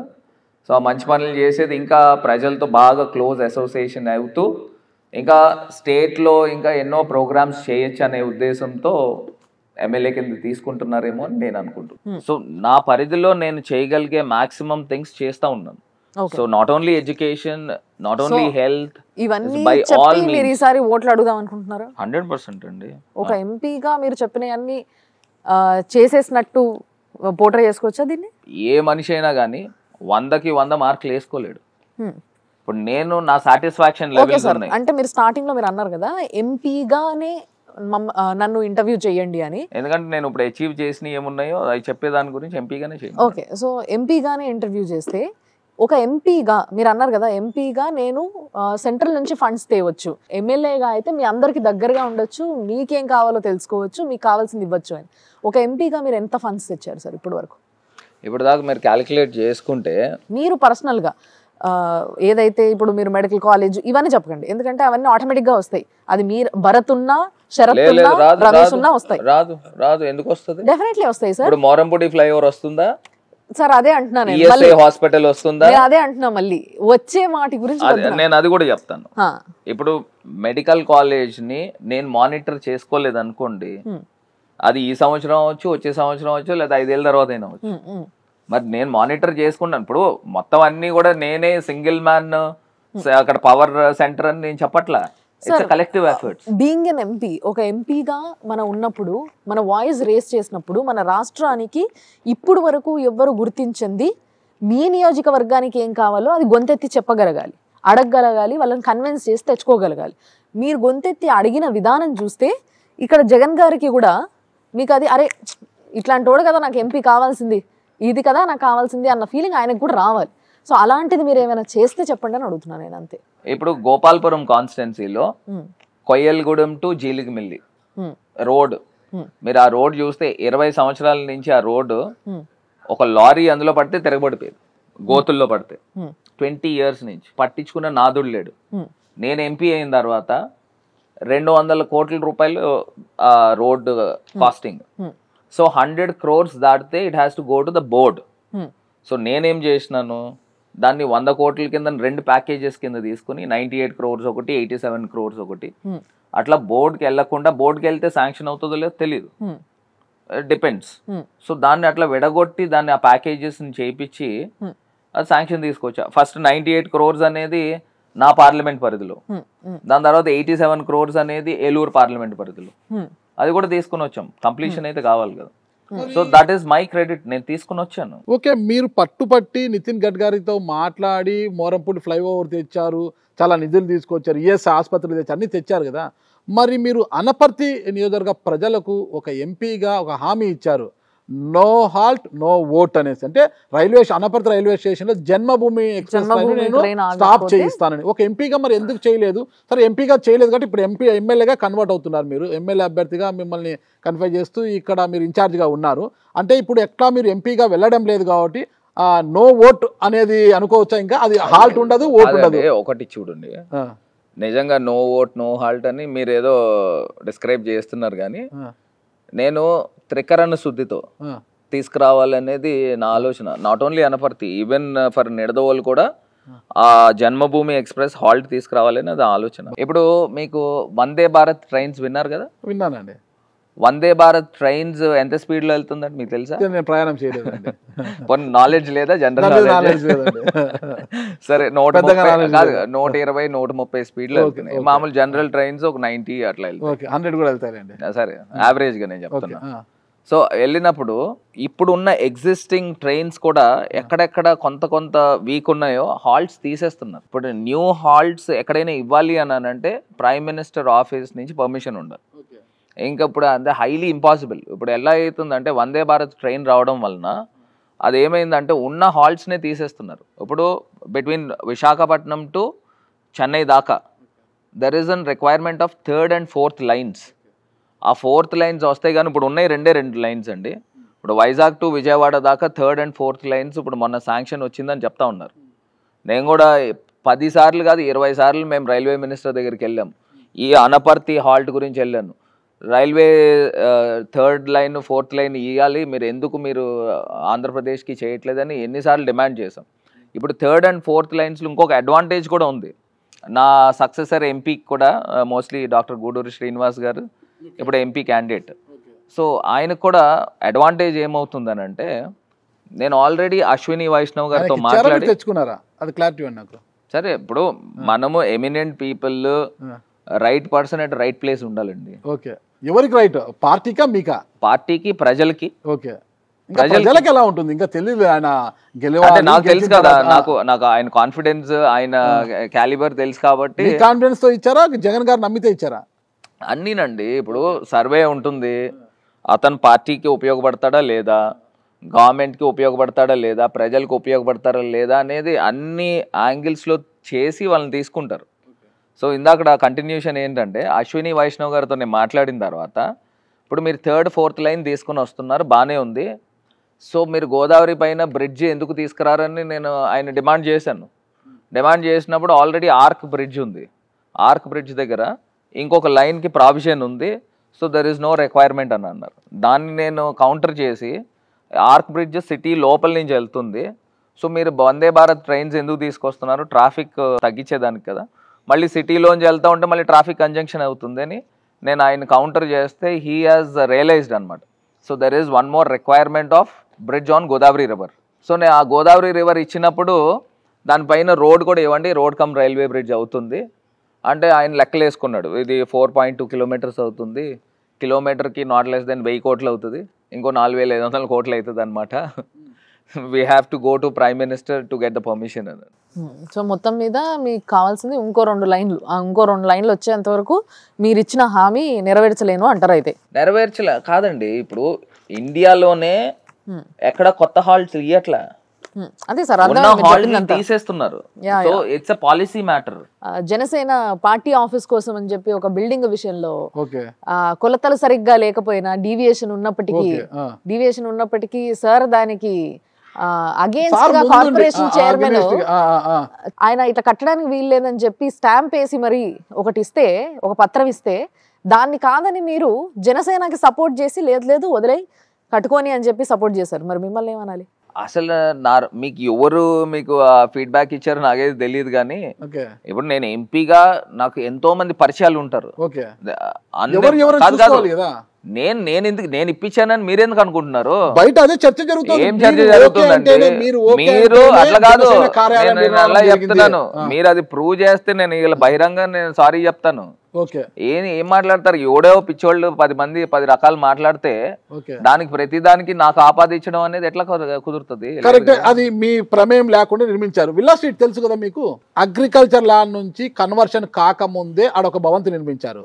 దానికి రెవెన్యూ అధికారులు కూడా ఒక బోర్డు వేశారు, ఇది అనధికారంగా నిర్మించారు, ల్యాండ్ కన్వర్షన్ చట్టంకు వ్యతిరేకంగా ఇది చేశారు కదా. మరి ల్యాండ్ కన్వర్షన్ వ్యతిరేకంగా చేసిన ఆ విల్లాలో మీరు ఉగాది పుష్కరాలంట, ప్రైవేట్ కార్యక్రమాలంట నిర్వహించుంటున్నారు కదా, అది కరెక్ట్ అంటారు ఒక ఎంపీగా మీకు? నాకు తెలీదు అసలు అది అగ్రికల్చర్ ల్యాండ్ కన్వర్షన్ జరిగిందో లేదో నాకు తెలియదు. పెద్ద బోర్డు పెట్టారు కదా రెవెన్యూ అధికారులు బయట. నేను చూడలేదు. అది 365 days అక్కడే ఉందా బోర్డు? నాకు తెలియదు, ఇప్పటికీ నిజంగా నాకు తెలియదు. ఒకవేళ నిజంగా నా నోటీస్ లో ఉండుంటే అట్లా చేసి ఉండేవాళ్ళు. మీరు అక్కడ బిల్డింగ్ లో వెళ్ళి ఆ సంబరాలు చేసుకోవడానికి కారణం ఏంటి సార్? మరి అంటే అది ఎవరిది అనుకొని వెళ్ళారు? మా పార్టీలో నాయకులు ఎవరో సజెస్ట్ చేశారు అది బాగుంటుంది అని చెప్పేసి చెప్తే. అంటే మీ పార్టీలో నాయకులకు చాలా మందికి తెలుసు, అంటే మీకు తెలియకపోవచ్చు, అంటే వాళ్ళందరికీ తెలుసు. అయితే ఏం తెలుసు? ఇప్పుడు సార్ చెప్తున్న బోర్డు గురించి, బిల్డింగ్ ఉందని తెలుసు, అది బోర్డులు ఎక్కడ ఉన్నాయా లేవా అనేది మాకు తెలీదు. ఒక 4 ఎకరాల భూమి ఏదైతే ఉందో అది ఫార్మర్స్ ల్యాండ్. ఆ ల్యాండ్ లో ఒక బిల్డింగ్ కట్టి దాంట్లో మళ్ళీ మీరు అందరూ వెళ్ళి సంబరాలు చేసుకున్నాం, ఉగాది సంబరాలు పార్టీ. అట్లా కాదండి. ఇప్పుడు నేను ఒకటి చెప్తాను వినండి. ఏదైనా ఒక ప్రాబ్లం ఉందనుకోండి, వాళ్ళు ఈ పార్టీకి డబ్బులు కట్టేసి ఉంటారు, లేని పక్షంలో కోర్టు నుంచి స్టే తెచ్చుకుని ఉంటారు, లేని పక్షంలో బిల్డింగ్ కూల్చేసి ఉంటారు. ఈ 3 పద్ధతులు ఉంటాయి. సో నాకు తెలిసి డబ్బులు కట్టి ఉండాలా, లేని పక్షంలో కోర్టు నుంచి స్టే తెచ్చుకుని ఉండాలా, ఇవన్నీ కూడా మైన్యూట్ థింగ్స్ అండి. ఇప్పుడు ల్యాండ్ కన్వర్షన్ చేయలేదని అనుకోండి, గవర్నమెంట్ నోటీస్ ఇస్తుంది, ఆ గవర్నమెంట్ స్టిపులేటెడ్ టైం చెప్తుంది, 15 రోజుల లేదా నెల రోజుల, నువ్వు కట్టకపోతే నేను వసూలు చేయిస్తాను లేదా జప్తు చేయిస్తాను. It's due process. ఆశీర్వాదం వాళ్ళపై ఉన్నప్పుడు ఏమండి, నాకు అసలు నేను ఒకటి చెప్తానండి, నాకు ఎవ్వరు పెద్ద పరిచయాలు ఉండవండి. నాకు ఏదైనా లిమిటెడ్ ఫ్రెండ్స్ ఉంటారు, నా ఫ్రెండ్ కూడా కాదు, నాకు లిమిటెడ్ ఫ్రెండ్స్ ఉంటారు. పరిచయాలు అందరితో పరిచయాలు ఉంటాయి. దట్ డజంట్ మీన్ నేను ఫోన్ చేసి లేకపోతే వాళ్ళకి చెప్పాను లేకపోతే ఆఫీసర్లు చెప్పాను అనేది అసలు అబ్సల్యూట్లీ లిమిటెడ్ ఫ్రెండ్స్ లోనే, లిమిటెడ్ కార్యకర్తల్లోనే మీ వెనకాల ఉండే ప్రవీణ్ చౌదరి ఎవరండి? ప్రవీణ్ చౌదరి అంటే కార్మిక నాయకుడు. ఓకే, కార్మిక నాయకుడు. ఆ కార్మిక నాయకుడు మీ వెనకాల ఉంటున్నాడు కదా? సంబంధం ఏం లేదు. ఏమి సంబంధం లేదు? కాదండి. ఇప్పుడు ఒక పేపర్ మిల్ ఇండస్ట్రీకి ఒక కార్మిక నాయకుడు, ఒక కార్మిక యూనియన్ ఉంది. ఆ యూనియన్ కి సంబంధించి అతను సెక్రటరీ ఏదో ఉంది, అంతవరకు. మీకు అసలు ఆయన తెలీదా? మీరు కలవలేదా ఆయనని? మా పార్టీలోనే ఇదివరకు తెలుగుదేశంలో ఉండేవాడు. తెలుగుదేశం నుంచి మొత్తం ఆ యూనియన్, ఆ సంఘం దగ్గర నాకు తెలిసి వాళ్ళు 600 పైన ఎంప్లాయీస్ ఉంటారు. ఆ మొత్తం ఆ యూనియన్ అంతా కూడా వైఎస్ఆర్ కాంగ్రెస్ పార్టీలోకి జాయిన్ చేయాలి. అంటే బేసిక్ గా మీకు ఇంతకు ముందు వరకు ఇప్పుడు దాకా మాట్లాడిన విషయాలు నాకు తెలియదు అంటున్నారు కాబట్టి అడుగుతున్నా నేను. ఈ పేపర్ మిల్ ఏదైతే ఉందో అక్కడ ఉద్యోగులకు వచ్చిన సమస్య గురించి అయితే తెలిసి ఉంటుంది మీకు, రైట్? అంటే ఏదైతే పరంపర ఉద్యోగాలు ఇస్తామని చెప్పేసి వాళ్ళందరినీ వాలంటీర్ రిటైర్మెంట్ తీసుకున్న తర్వాత ఆ ఉద్యోగాల్ని అమ్ముకున్న క్రెడిట్ ఈ ప్రవీణ్ చౌదరికి వెళ్ళింది ఆ ప్రవీణ్ చౌదరి ఇటు వచ్చేసరికి ఉత్తముడు అయిపోయిండు, పురుషోత్తముడు అక్కడ ఉన్నప్పుడు కలంకితుడు వీళ్ళ పార్టీలోకి తెచ్చి ఎంపీ గారు పునీతుడు చేశాడు అని అంటున్నారు. అది ఎలా జరిగిందో నాకు అర్థం కావడం లేదు. అంటే టీడీపీలో ఉన్నంత వరకు కలంకితుడు అయిపోయాడు, వైసీపీలోకి వచ్చిన తర్వాత పునీతుడు అయ్యాడంట. అది ఎలాగో మనకు తెలియదు. అది ఎట్లా అనేది చెప్పాలి. ఒకసారి చెప్తారా మాకు? అది కాదు, ఇప్పుడు కలంకుడు పునీతులు అని ఎవరు అంటున్నారు? ప్రజలు అంటున్నారు. ప్రజలు అంటున్నారు. పునీతుడు అయిపోయాడని ప్రజలు అనడంటే మంచిదే కదా. ఓకే ఓకే, అది ఎలా అయ్యాడు పునీతుడు? మంచిదే కదా ప్రజలు అనుకుంటే. కార్మికుడుగా, కార్మిక నాయకుడు ముసుగులో చాలా తెలివిగా చాలా కష్టం. చాలా చాలా తెలివిగా ఆన్సర్ ఇస్తున్నారు దానికి. ప్రజలు అనుకుంటున్నారంటే అది ప్రశ్న sir, you should understand it. అది ప్రశ్న. టీడీపీలో ఉన్నప్పుడు ఆయన ఇలా అన్న వ్యక్తిని, అంటే నిందించిన వ్యక్తిని, ఈ రోజు మీ పార్టీలోకి వచ్చేసరికి ఆయన అసలు ఎటువంటి నిందే లేదు ఆయన పైన. మీ పార్టీలో చేర్చేసుకున్నారు అలాంటి పని చేసిన ఒక వ్యక్తిని. ఎలా? అట్లా కాదండి. ఇప్పుడు ఒక అలిగేషన్ వచ్చింది, ఆ అలిగేషన్ పైన రకరకాల వాదనలు జరుగుతూ ఉంటాయి. ఇప్పుడు నేను చెప్తున్నాను కదా, ఇప్పుడు మనుషులు అన్న వాళ్ళు 100కి 100% కరెక్ట్ ఎవరు ఉండరు. అంటే మీ ఉద్దేశంలో ఏదైతే పేపర్ మిల్ పరంపర ఉద్యోగుల అన్యాయం జరిగిందో ఇది కేవలం అలిగేషన్. ఇప్పుడు ఒకటి నాకు తెలిసి ఏదైనా చిన్న చిన్న మిస్టేక్స్ జరిగితే జరగచ్చు, అంతే తప్పితే పెద్ద పెద్ద క్రైమో లేకపోతే ఇష్యూస్ జరిగినాయి అనేది నేను అనుకోవట్లేదు. లేదు సార్, నాకు ఇక్కడ 2 విషయాలు అర్థం కావట్లేదు. ఒకటి అది అలిగేషన్ అంటున్నారు, రెండోది చిన్న చిన్న మిస్టేక్ అంటున్నారు. ఉద్యోగం అనేది ఒక మిడిల్ క్లాస్ వాడికి వాళ్ళ కొడుకుకి వస్తుంది అంటేనే వాలంటీర్ రిటైర్మెంట్ ఇచ్చిన వాళ్ళు చాలా మంది ఉన్నారు. అవును రైట్, వాళ్ళ పిల్లలకు వస్తుంది అంటేనే ఇచ్చిన వాళ్ళు ఉన్నారు. వాళ్ళందరూ అన్యాయం అయిపోయినట్టే కదా సార్. ఇప్పుడు ఇది చిన్నది ఎట్లా అవుతుంది మీకు? పేపర్ మిల్ ఇండస్ట్రీకి ఉద్యోగస్తులకి సంబంధించింది. ఇందులో నా రోల్ ఏముంటుంది? మీరు అంటున్నారు కదా మీ రోల్ లేదు, మీరు క్వశ్చన్ చేశారు కాబట్టి మేము క్వశ్చన్ చేయడం ప్రవీణ్ చౌదరి నుంచి చేసాం మేము, దానికి మీరు ఆన్సర్ ఇవ్వట్లేదు. ఓకే సరే, దాన్ని కొంతసేపు పక్కకు పెడదాం. కానీ మీరు ఇప్పుడు ఏమంటున్నారు? చిన్న మిస్టేక్ అయి ఉంటే అయి ఉంటది అని మీరు సరిదిద్దుతున్నారు. జరుగుండొచ్చు అది కూడా మళ్ళీ అంతే. ఇప్పుడు మనము ఎక్కడైనా రోడ్లు మనం డ్రైవ్ చేస్తున్నామండి, 100% పర్ఫెక్ట్ గా డ్రైవ్ చేస్తామా? ఎక్కడైనా చిన్న చిన్న మిస్టేక్స్ జరిగితే యాక్సిడెంట్ జరిగితే అట్లా కాదు. ఏదండి ఏం జరిగింది మిల్లో అనేది కూడా మీకు తెలియదు. అయితే ఉద్యోగులు పేపర్ మిల్ లో పరంపర 1 పరంపర 2 అని 2 జరిగినాయి. పరంపర 1 లాంగ్ బ్యాక్ ఇప్పుడు మా గవర్నమెంట్ రాకముందు జరిగింది. అసలు ఈ పరంపర కాన్సెప్ట్ ఏంటంటే దిస్ ఇస్ విన్ విన్ అనమాట. విన్ విన్ ఎట్లాగా అవుతుంది అని అంటే, ఇప్పుడు న్యూ ఎంప్లాయీస్ జాయిన్ అయితే వాళ్ళకి బేసిక్ శాలరీ పే చేస్తారు.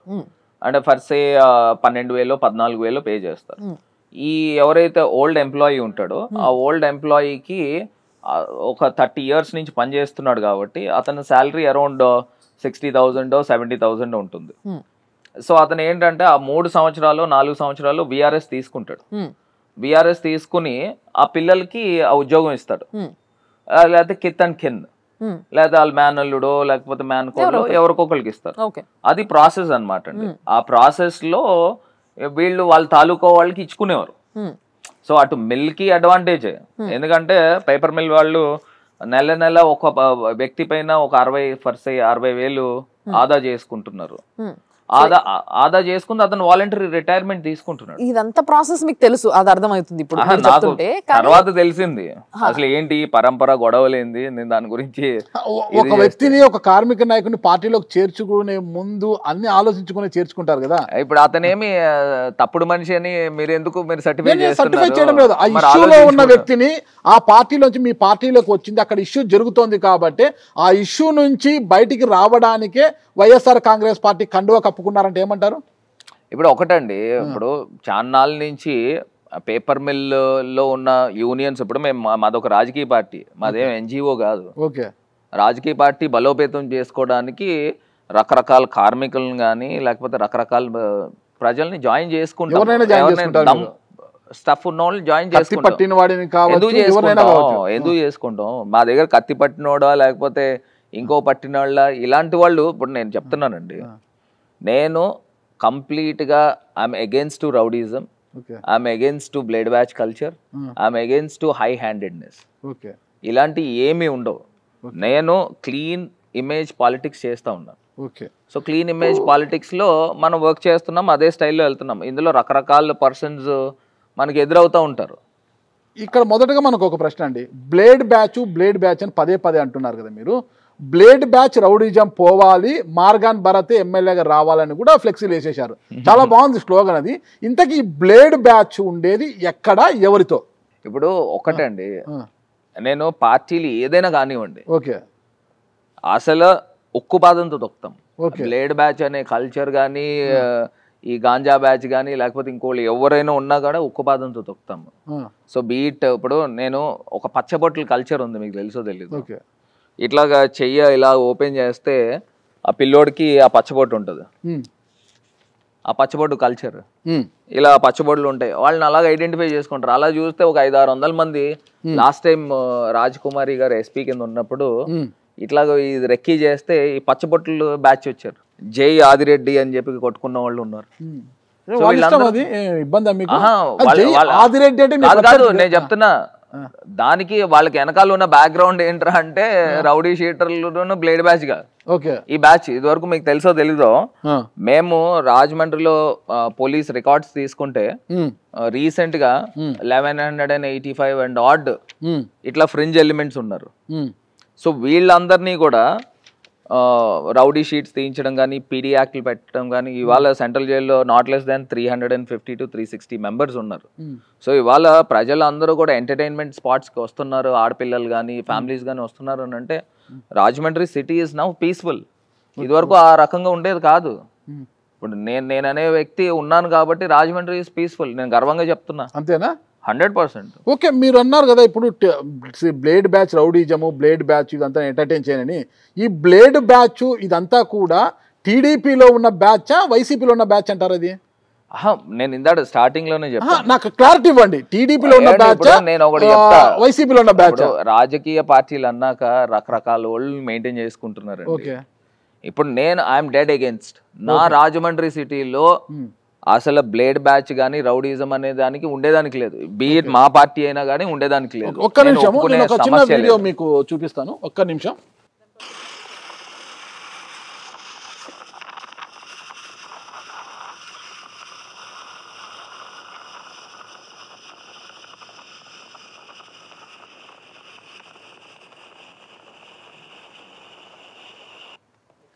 ఇంకొకసారి మీరు క్లారిటీగా చూడండి ఎవరని.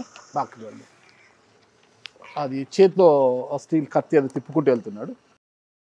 ఏం మరి ఎవరో తెలియట్లేదు. మాకున్న సమాచారం మేరకు మేము ఎంక్వైరీ చేస్తే అతను మీ యువజన విభాగం, నా రాజమండ్రి నియోజకవర్గ యువజన విభాగం అధ్యక్షుడు సీతారామకృష్ణ అని నేను వినపడ్డాను. పీతారామకృష్ణ. ఆ రామకృష్ణ ఎవరు వెంటున్నాడు ఇప్పుడు? ఇప్పుడు మీరు చూపించేదే కత్తో లేకపోతే కత్తో సుత్తో ఏదో బైక్ లో తిప్పుకుంటూ పోతున్నాడు. ఎందుకు పోతున్నాడు? ఎవరు తీస్తున్నారు? వెనకాతలు అతన్ని చేస్తా ఉన్నారు. నేను దాని తర్వాత పిలిపించి మాట్లాడినా. నాకు వాళ్ళందరూ లైఫ్ థ్రెటన్ చేశారు, వెనకాల చేస్తున్నారు కాబట్టి నేను నా సెక్యూరిటీలో నేను వెళ్తున్నానని అతను నాకు ఇచ్చిన ఆన్సర్. ఇప్పుడు ఎవరైనా కానివ్వండి, జనజీవన స్రవంతిలో కలిస్తే నువ్వు మొత్తం అన్నీ ఏదైతే గతంలో చేసిన మిస్టేక్సా లేకపోతే ఇంకోటి ఏదైనా కానీ నువ్వు నీలో మార్పు ఉంటేనే నాతో ఉంటారు. నీలో మార్పు లేకపోతే నేను అసలు నా దగ్గరకు రానియను కూడా. ఇప్పుడు మనుషులు చిన్నప్పుడు ఒకలా ఉంటారు, కాలేజీలో ఉన్నప్పుడు ఒకలా ఉంటారు. వాళ్ళు పరివర్తన చెంది వాళ్ళు మంచిగా తయారైతే ఖచ్చితంగా నేను ఎంకరేజ్ చేస్తాను. నా దగ్గర ఉండి నువ్వు రౌడీజం చేస్తున్నానంటే మటుకు నేను యాక్సెప్ట్ చేయను. ఇప్పుడు రామకృష్ణ రౌడీజం చేయట్లేదంటారా? అసలు ఎందుకు చేస్తారండి? చెప్పాను కదా, మీకు ఆన్సర్ ఇచ్చాను కదా. అతన్ని లైఫ్ థ్రెటన్ చేసి వెనకాల ఎందుకు చేశారు? అతను రౌడీజం చేయకపోతే, అతను కత్తి పట్టకపోతే ఎందుకు చేశారు? నేను ఒకటి చెప్తున్నాను, గత చరిత్ర ఏదైనా పక్కన పెట్టండి. ఇప్పుడు ఉన్న ప్రెసెంట్ ఉన్నప్పుడు అతను పరివర్తన చెందిన మనిషిగా మారేడా లేదా అనేది నాకు ఇంపార్టెంట్. ఖచ్చితంగా పరివర్తన చెందాడు 100%. లేకపోతే నా దగ్గర ఉండడు. సరే, పీతారామకృష్ణ అర్బన్ ఓటరా రూరల్ ఓటరా? పీతారామకృష్ణ ఇది అర్బన్ రూరల్ కి మధ్యలో ఉన్నది. ఓకే, అటు ఇటు కాకోకుండా మధ్యలో ఉన్నది. మధ్యలో ఉండేది. మరి అటు ఇటు కాకుండా మధ్యలో ఉన్నప్పుడు ఏమంటారు దాన్ని? ఇప్పుడు అట్లా కాదండి, ఎక్కడెక్కడి నుంచి ఇప్పుడు లోకేష్ ఏమన్నా మంగళగిరి ఓటరా? ఇది ఎన్నికలు, ప్రత్యక్ష ఎన్నికలకు వేరు, ఎన్నికలకు వేరు, యువజన విభాగం అధ్యక్షుడు, ఈ కమిటీలు వేరు. మీకు ఇంకా తెలియదేమో. ఎంపీ గారు మీరు చాలా తెలుగుగా మాట్లాడతారు. ప్రత్యక్ష ఎన్నికలు అంటే చట్టసభల్లోకి వెళ్ళడం వేరు, ఓకేనా? అట్లా ఎలా అవుతుంది? అలా ఎలా అవుతుందంటే సార్, ఓటు హక్కు ఉండాలి, ఓటు ఓకే, హక్కు ఉండాలి అంతే. ఓకే. ఇక్కడ ఇది పార్టీ కమిటీలు, ఇది అవును. రాజకీయ కమిటీలు, అవును, పార్టీ ఇప్పుడు కమిటీలు. అతనికి ఓటు- అర్బన్ నియోజకవర్గ అధ్యక్షుడు అన్నప్పుడు అర్బన్ నియోజకవర్గంలో ఓటర్ అయితేనే ఓటు ఉండాలి కదా. 100% ఓటరే. అతను రూరల్ ఓటర్ అంటున్నారు కదా. అవును, ఓటర్ మార్చుకుని ఉంటాడు. ఇప్పుడు నేను ఒకటి చెప్తున్నానండి, ఇప్పుడు నేను ఒక వ్యక్తిని ఉన్నాను, ఇప్పుడు నాకు పరిచయాలు, నాకు ఎక్కువ నా ఇన్ఫ్లుయెన్స్ కవ్వూరులో ఉంటుంది, ఓకే, నాకు ఎక్కువ ఇన్ఫ్లుయెన్స్ గోపాల్పూర్లో ఉంటుంది. నాకున్న పరిచయాలు, బంధువర్గము, నాకున్న ఫ్రెండ్స్, అక్కడ నేను ప్రభావితం చేయగలుగుతాను. At the same time Ramakrishna అనే వ్యక్తి అర్బన్ లో అతనుకున్న ఫ్రెండ్ సర్కిల్ అమోఘంగా ఉంది. ఓకే, అతను ఫ్రెండ్ సర్కిల్ ప్రభావితం చేస్తాడు. తీస్మార్కాన్లు టౌన్ లో లేరా? రామకృష్ణ లాంటి తీస్మార్కాన్లు తల్వార్లు తిప్పుకుంటూ వెళ్ళి బైక్లలో అట్లా కార్యక్రమాలు చేసుకుంటా వ్యక్తి తీస్మార్కాన్లు మీ రాజమండ్రిలో లేరా? ఉన్న వాళ్ళని అందరినీ మాక్సిమం జల్లెడి పట్టి, మామూలుగా కూడా కాదు, ఓకే, జల్లెడి పట్టి ఎలిమినేట్ చేస్తాం. ఎలిమినేట్ అంటే పైకి పంపించడం కాదు, జైలుకి పంపించే కార్యక్రమం. Okay, okay. సో నేను అదే చెప్పాను, 1184 మెంబర్స్ ఐడెంటిఫై చేశారు పోలీస్ డిపార్ట్మెంట్. అందులో 350 పైన సెంట్రల్ జైల్లో ఉన్నారు. That's as per records. నేను ఇదివరకు ఎస్పీలతో నేను డైరెక్ట్ గా నేను యాక్సెస్ అది ఉంటుందండి. ఇప్పుడు నా దగ్గర ఐడెంటిఫై ఉన్న ఫ్రింజ్ ఎలిమెంట్స్, ఇగో పలానా ఏరియాలో వీళ్ళు ఉన్నారు, పలానా ఏరియాలో వీళ్ళు ఉన్నారు, మీరు ఐడెంటిఫై చేయండి, వాళ్ళ ట్రాక్ రికార్డ్ తీసుకోండి, వాళ్ళు ఒక్కొక్కడు ఎంతమందిని తయారు చేస్తున్నాడు, వాళ్ళందరూ ట్రాక్ రికార్డ్ తీసుకోండి, అందరిని ఎత్తి లోపలేమని నేనే చెప్తాను. సో ఆ లెక్కన మీకు రామకృష్ణ గారు చాలా ఉత్తముల్లాగా కనిపించాడు, పరివర్తన చెందాడు అంటున్నా. అదే సార్, పరివర్తన. ఇప్పుడు నేను అది ఆ వీడియో కాదు, మీరు ఆ వీడియో మీరు కత్తి తిప్పాడు, నాకు ఆ ముఖం కనబడలేదు, కానీ అది మీకులాగే నేను కూడా విన్నాను. వినిన తర్వాత నేను అడిగిన తర్వాత అతను ఇచ్చిన ఎక్స్ప్లెనేషన్ అది జరిగి కూడా నాకు తెలుసు 3-4 ఏళ్ళు అయి ఉంటుంది. అంటే అప్పటి వరకు అప్పుడు మీ దగ్గరకు రాలేదు, మీకు సంబంధం లేనప్పుడు ఆ కుర్రాన్ని పిలిచి మీరు ఎందుకు అడిగారు? మీ దగ్గరకు వచ్చినప్పటికే పరివర్తన చెంది మీ దగ్గరకు వచ్చాడు కదా. అట్లా కాదండి, ఆ సమయంలో మీరు ఎందుకు పిలిచి అడిగారు? మరి మీకు సంబంధమే లేదు, అప్పుడు ఆ తిప్పుకొని తిరిగినప్పుడు మీకు సంబంధం లేదు. ఇప్పుడు తిప్పి తిరిగినంత మాత్రాన ఆ టైంలో అతను రౌడీజం చేస్తున్నాడు అని కాదు కదా. ఇప్పుడు మీరున్నారండి, మిమ్మల్ని ఎవడో కూడా వచ్చి పొడిచేద్దామని రెడీ అవుతున్నాడు, మీరు ఏం చేస్తారు? ఆ బ్యాక్గ్రౌండ్ మీకు ఏందని తెలియదు కదా. నేను గొడవకు పోతే వాడు నాతో గొడవకు వస్తాడు. ఇప్పుడు ఒకటండి, ఇప్పుడు నేనున్నాను, నేను ఎమ్మెల్యే అవుతానని ప్రజలు అనుకుంటున్నారు, నేను అతని జోలికి పోను, అతను నా మీద దాడి చేయొచ్చు కదా. ఓకే, ఒక్కొక్కటి రకరకాల ప్రాస్పెక్టివ్ గిల్లుచుకునే రకం కాదండి. వాడు గిల్లడానికి వస్తే మా వాళ్ళు కూడా మేమేమి గాంధీలం కాదు, ఇంకో చెంప చూపించడానికి అని చెప్తున్నాం. మీరు అదే చెప్తున్నారు కదా, యాంటీ సోషల్ ఎలిమెంట్ అంటే ఏరి పారేస్తున్నాను ఇక్కడ ఎవరిని. అవును, ఆ టైంలో ఫోన్ చేసి బండి ఆపి ఫోన్ చేసి పోలీసులకు ఫోన్ చేసి మీరు వస్తే అప్పుడు వాడు వెనకాల నుంచి ఎవడైనా అటాక్ చేయడానికి వచ్చినోడు ఊరుకుంటాడా? దాడికి ప్రతి దాడి చేసే టీం మీ దగ్గర ఉంది. ఫర్ డిస్కషన్ సేక్ మీతో మాట్లాడుతున్నా, ఆ పిల్లోడు అట్లా చేస్తున్నాడా లేదా అనేది నాకు తెలియదు. మీరు అంటున్నారు కదా ఇలా ఇలా తిప్పుతున్నాడని, ఆ వెనకాల వాళ్ళు వీడియో షూట్ చేస్తున్నారు. ఏమో ఎవరికేం తెలుసా? లేదు, అతను నేను కనుక్కొని మాట్లాడినప్పుడు అతనికి లైఫ్ థ్రెట్ చేస్తూ వెనకాల వస్తున్నారు 4-5 బండిల మీద, ఈ పిల్లోడు ఒకడే వెళ్తున్నాడు. వెళ్తున్న దానికి నేను అడిగిన దానికి సమాధానం అతను చెప్పింది అది. ఇప్పుడు అతన్ని లైఫ్ థ్రెట్ ఉంది, చేస్తా ఉన్నప్పుడు ఇతను పర్సనల్ ఆత్మరక్షణ సార్ దాన్ని సెల్ఫ్ డిఫెన్స్ అంటున్నారు. ఓకే, కానీ నెక్స్ట్ ముచ్చటకు వస్తే సార్, అంటే ఇంత క్లారిటీగా మాట్లాడి ఎలాంటి టాపిక్ నైనా ఎంతసేపు అయినా మాట్లాడగలిగే శక్తి ఉన్న మీకు నాకు ఒక్క విషయం అర్థం కాలేదు, ఏంటో అది కాకినాడ రాజమండ్రి 2 ట్విన్ సిటీస్ ఎలా అవుతాయి అనేది మాత్రం అసలు అర్థం కాలేదు. ఆపరేషన్ దుర్యోధన సినిమా చూసారు మీరు? చూసారు కదా, నన్ను గెలిపిస్తే హైదరాబాద్ సముద్రాన్ని తీసుకొస్తానంటాడు.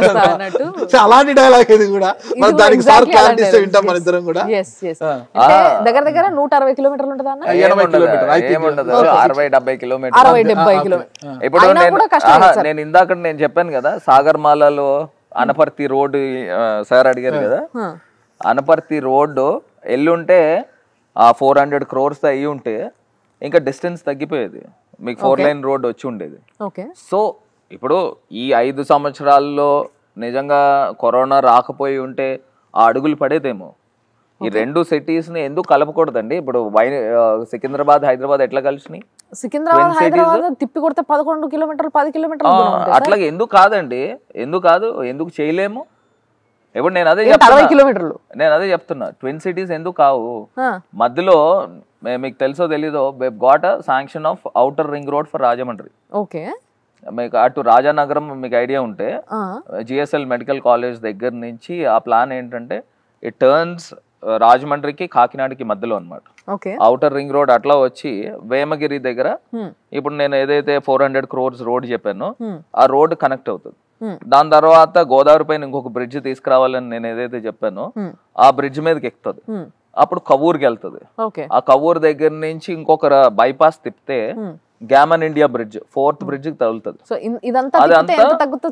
ఒక రింగ్ ఫామ్ అవుతుంది. ఇప్పుడు రాజమండ్రి సిటీ నుంచి ఒక 15 కిలోమీటర్లు అటుపక్క వెళ్ళింది అనుకోండి కాకినాడ వైపుకి, కాకినాడకి డిస్టెన్స్ తగ్గుతుంది కదా. ఇప్పుడు ఆ ఏరియాలో మధ్యలో ఇంకా ఊర్లు ఉన్నాయి కదా. మీకు సామర్లకోట దగ్గర ఇండస్ట్రియల్ కారిడార్ ఉంది, మీకు ఐడియా ఉంది కదా. ఆ ఇండస్ట్రియల్ కారిడార్ కి 20 కిలోమీటర్స్ వస్తుంది. ఇప్పుడు నేను ట్విన్ సిటీస్ అంటే ఓవర్ నైట్ అయిపోతుందని నేను చెప్పట్లా, ఓవర్ ఏ పీరియడ్ అయినప్పటికీ సార్, అంటే మీకు కాకినాడ రాజమండ్రి ఈ రెండింటిని ట్విన్ సిటీస్ చెయ్యాలి అన్న థాట్ వచ్చింది అని అంటేనే బేసిక్ గా ఇది ఇప్పట్లో కాని పరిస్థితి అన్న విషయం మీరే చెప్తున్నారు. ఇప్పుడు ఇప్పట్లో కాదు ఇది అంటే ఎప్పటికీ మీరే ఉంటారనా? ఇప్పుడు నేను ఒకటే చెప్తున్నానండి, సిస్టమ్ అనేది రన్ అవుతూ ఉంటుంది. నేను ఇవాళ ఉండొచ్చు, రేపు ఉండకపోవచ్చు. కాకపోతే మనం ఏదైతే ఫౌండేషన్ వేస్తున్నామో ఆ ఫౌండేషన్ నెక్స్ట్ లెవెల్ కి వెళ్తుంది. ఎవరైనా పక్క పక్కన ఉన్న వాటిని ఇంత దగ్గరలో ఉన్న వాటిని డెవలప్ అట్లా కాదండి. యు ఆల్వేస్ థింక్ బిగ్ అండి. So why to confine your self as small? Big is not the distance sir. అంత దూరంగా that is an idea. Big గా మేము థింక్ చేయలేమండి. అంత బిగ్ గా థింక్ చేసేంత ఇట్స్ an idea. నేను ఒకటి చెప్తాను మేడం. ఇప్పుడు ట్విన్ సిటీస్ అంటే రెండు కమర్షియల్ గా మొత్తం కలిసిపోతాయి అని కాదు. ఇప్పుడు రాజమండ్రి నుంచి ఔటర్ రింగ్ రోడ్ నేను తీసుకుని వచ్చాను. అక్కడ నేను ఒక ఎంఎస్ఎంఈ పార్క్, ఇండస్ట్రియల్ పార్క్ తీసుకొచ్చాను అనుకోండి. ఆ ఇండస్ట్రీ పార్క్ సామర్లకోట పార్క్ ఈ రెండు క్లబ్ అవుతాయి over a period. Maybe after a decade మీరు ఒక 10 సంవత్సరాల్లో డెఫినెట్ గా ట్విన్ సిటీస్ అవుతాయి. అవే దాని స్కోప్ ఉంది. ఇంకా నా దగ్గర ఇంకా చాలా ఐడియాస్ ఉన్నాయి. సీఎం గారు నన్ను ఎందుకు లైక్ చేస్తారన్నానంటే sometimes we happen to get time flight లో వెళ్ళినప్పుడు కానీ లేకపోతే ఢిల్లీలో అపాయింట్మెంట్స్ టైంలో గ్యాప్ ఉంటుంది. ఆ గ్యాప్ లో కానీ వి డిస్కస్ ఐడియాస్. నేను చెప్తా ఉంటాను ముఖ్యమంత్రి గారితో మాట్లాడినప్పుడు, అన్న మీరు ఈ ట్విన్ సిటీస్ ముచ్చట చెప్పినప్పుడు జగన్ గారు ఏమన్నారు? He appreciated. He also liked it. Yes. నేను ఇంకొకటి కూడా చెప్తున్నా. సో వైజాగ్ కి రాజమండ్రికి మధ్యలో ఒక ఆర్బిట్ సిటీ తీసుకురావాలా, ఒక 5,000 ఎకరాలు ల్యాండ్ పూలింగ్ చేద్దామన్నా. నేను జగనన్నతోనే మాట్లాడు, 5,000 ఎకరాలు ఎక్కడైనా ల్యాండ్ పూలింగ్ లేదా బై చేద్దాం. బై చేసి అందులో మనం ఒక మెడికల్ కాలేజ్ తీసుకొస్తాము, ఒక యూనివర్సిటీ ఏదైనా ఒక మంచి యూనివర్సిటీ తీసుకొస్తాము, ఒక హాస్పిటల్, ఒక పెద్ద సూపర్ స్పెషాలిటీ హాస్పిటల్స్ తీసుకొచ్చి, ఒక క్రికెట్ స్టేడియం తీసుకొని వచ్చి, మంచి మంచి ప్లాట్స్ వేసి లేఅవుట్స్ చేసి రెసిడెన్షియల్ కాంప్లెక్సెస్, ఒక మంచి మంచి టవర్స్ తీసుకొని వద్దాం. So all at one unit ఒక మంచి మాస్టర్ ప్లాన్ చేస్తే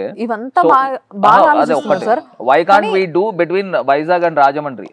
Why can't we do between Rajahmundry and Kakinada? గతంలో మార్గన్ భరత్ గారు టీడీపీలో పనిచేశారు కదా, ఆ టీడీపీ మాని ఇంకా పోయినట్టు లేదేమో అనిపిస్తుందండి. ఇంకా నేను టీడీపీలో నేనేం పనిచేయలేదు. అంటే మీ నాన్నగారు టీడీపీలో ఉన్నప్పుడు ఆయన కుమారుడుగా మీరు టీడీపీలో ఉన్నారు. గోరంట బుచ్చయ్య జాతి గారికి చాలా ప్రియమైన శిష్యుడు అని ఆయన చాలా సార్లు చెప్పుకున్నారు. లేదు కానీ నా శిష్యుడు వాడు అని చాలా సార్లు చాలా గొప్పగా చెప్పుకుని నా శిష్యుడు దర్దర్లు ఆడిస్తున్నాడు అనేసి. మరి అలాంటిది వాళ్ళు కూడా ఆ రోజు గ్రాఫిక్స్ లోనే అన్ని చూపించారు కదా. ఈ రోజు మీరు కూడా అన్ని గ్రాఫిక్స్ లో చూపించేస్తున్నారు. నాకు నామ్స్ తెలియదు, నిబంధనలు నాకు తెలియదు, కానీ అడుగుతున్నాను. క్రికెట్ స్టేడియం అంటున్నారు అనమాట, ఇంటర్నేషనల్ క్రికెట్ స్టేడియం. పక్కనే వైజాగ్ ఉందండి. మీకు వైజాగ్ నాకు తెలిసి ఐ థింక్ ఒక 160-170 బిలో 200 కిలోమీటర్స్ వస్తుందండి. వైజాగ్లో ఒక ఇంటర్నేషనల్ క్రికెట్ స్టేడియం ఉందండి. ఇక్కడికి మరో ఇంటర్నేషనల్ క్రికెట్ స్టేడియం తేవడము వీలు పడుతుందా? ఇంకోటి అన్నారు ఇంటర్నేషనల్ ఎయిర్పోర్ట్ అన్నారు అనమాట.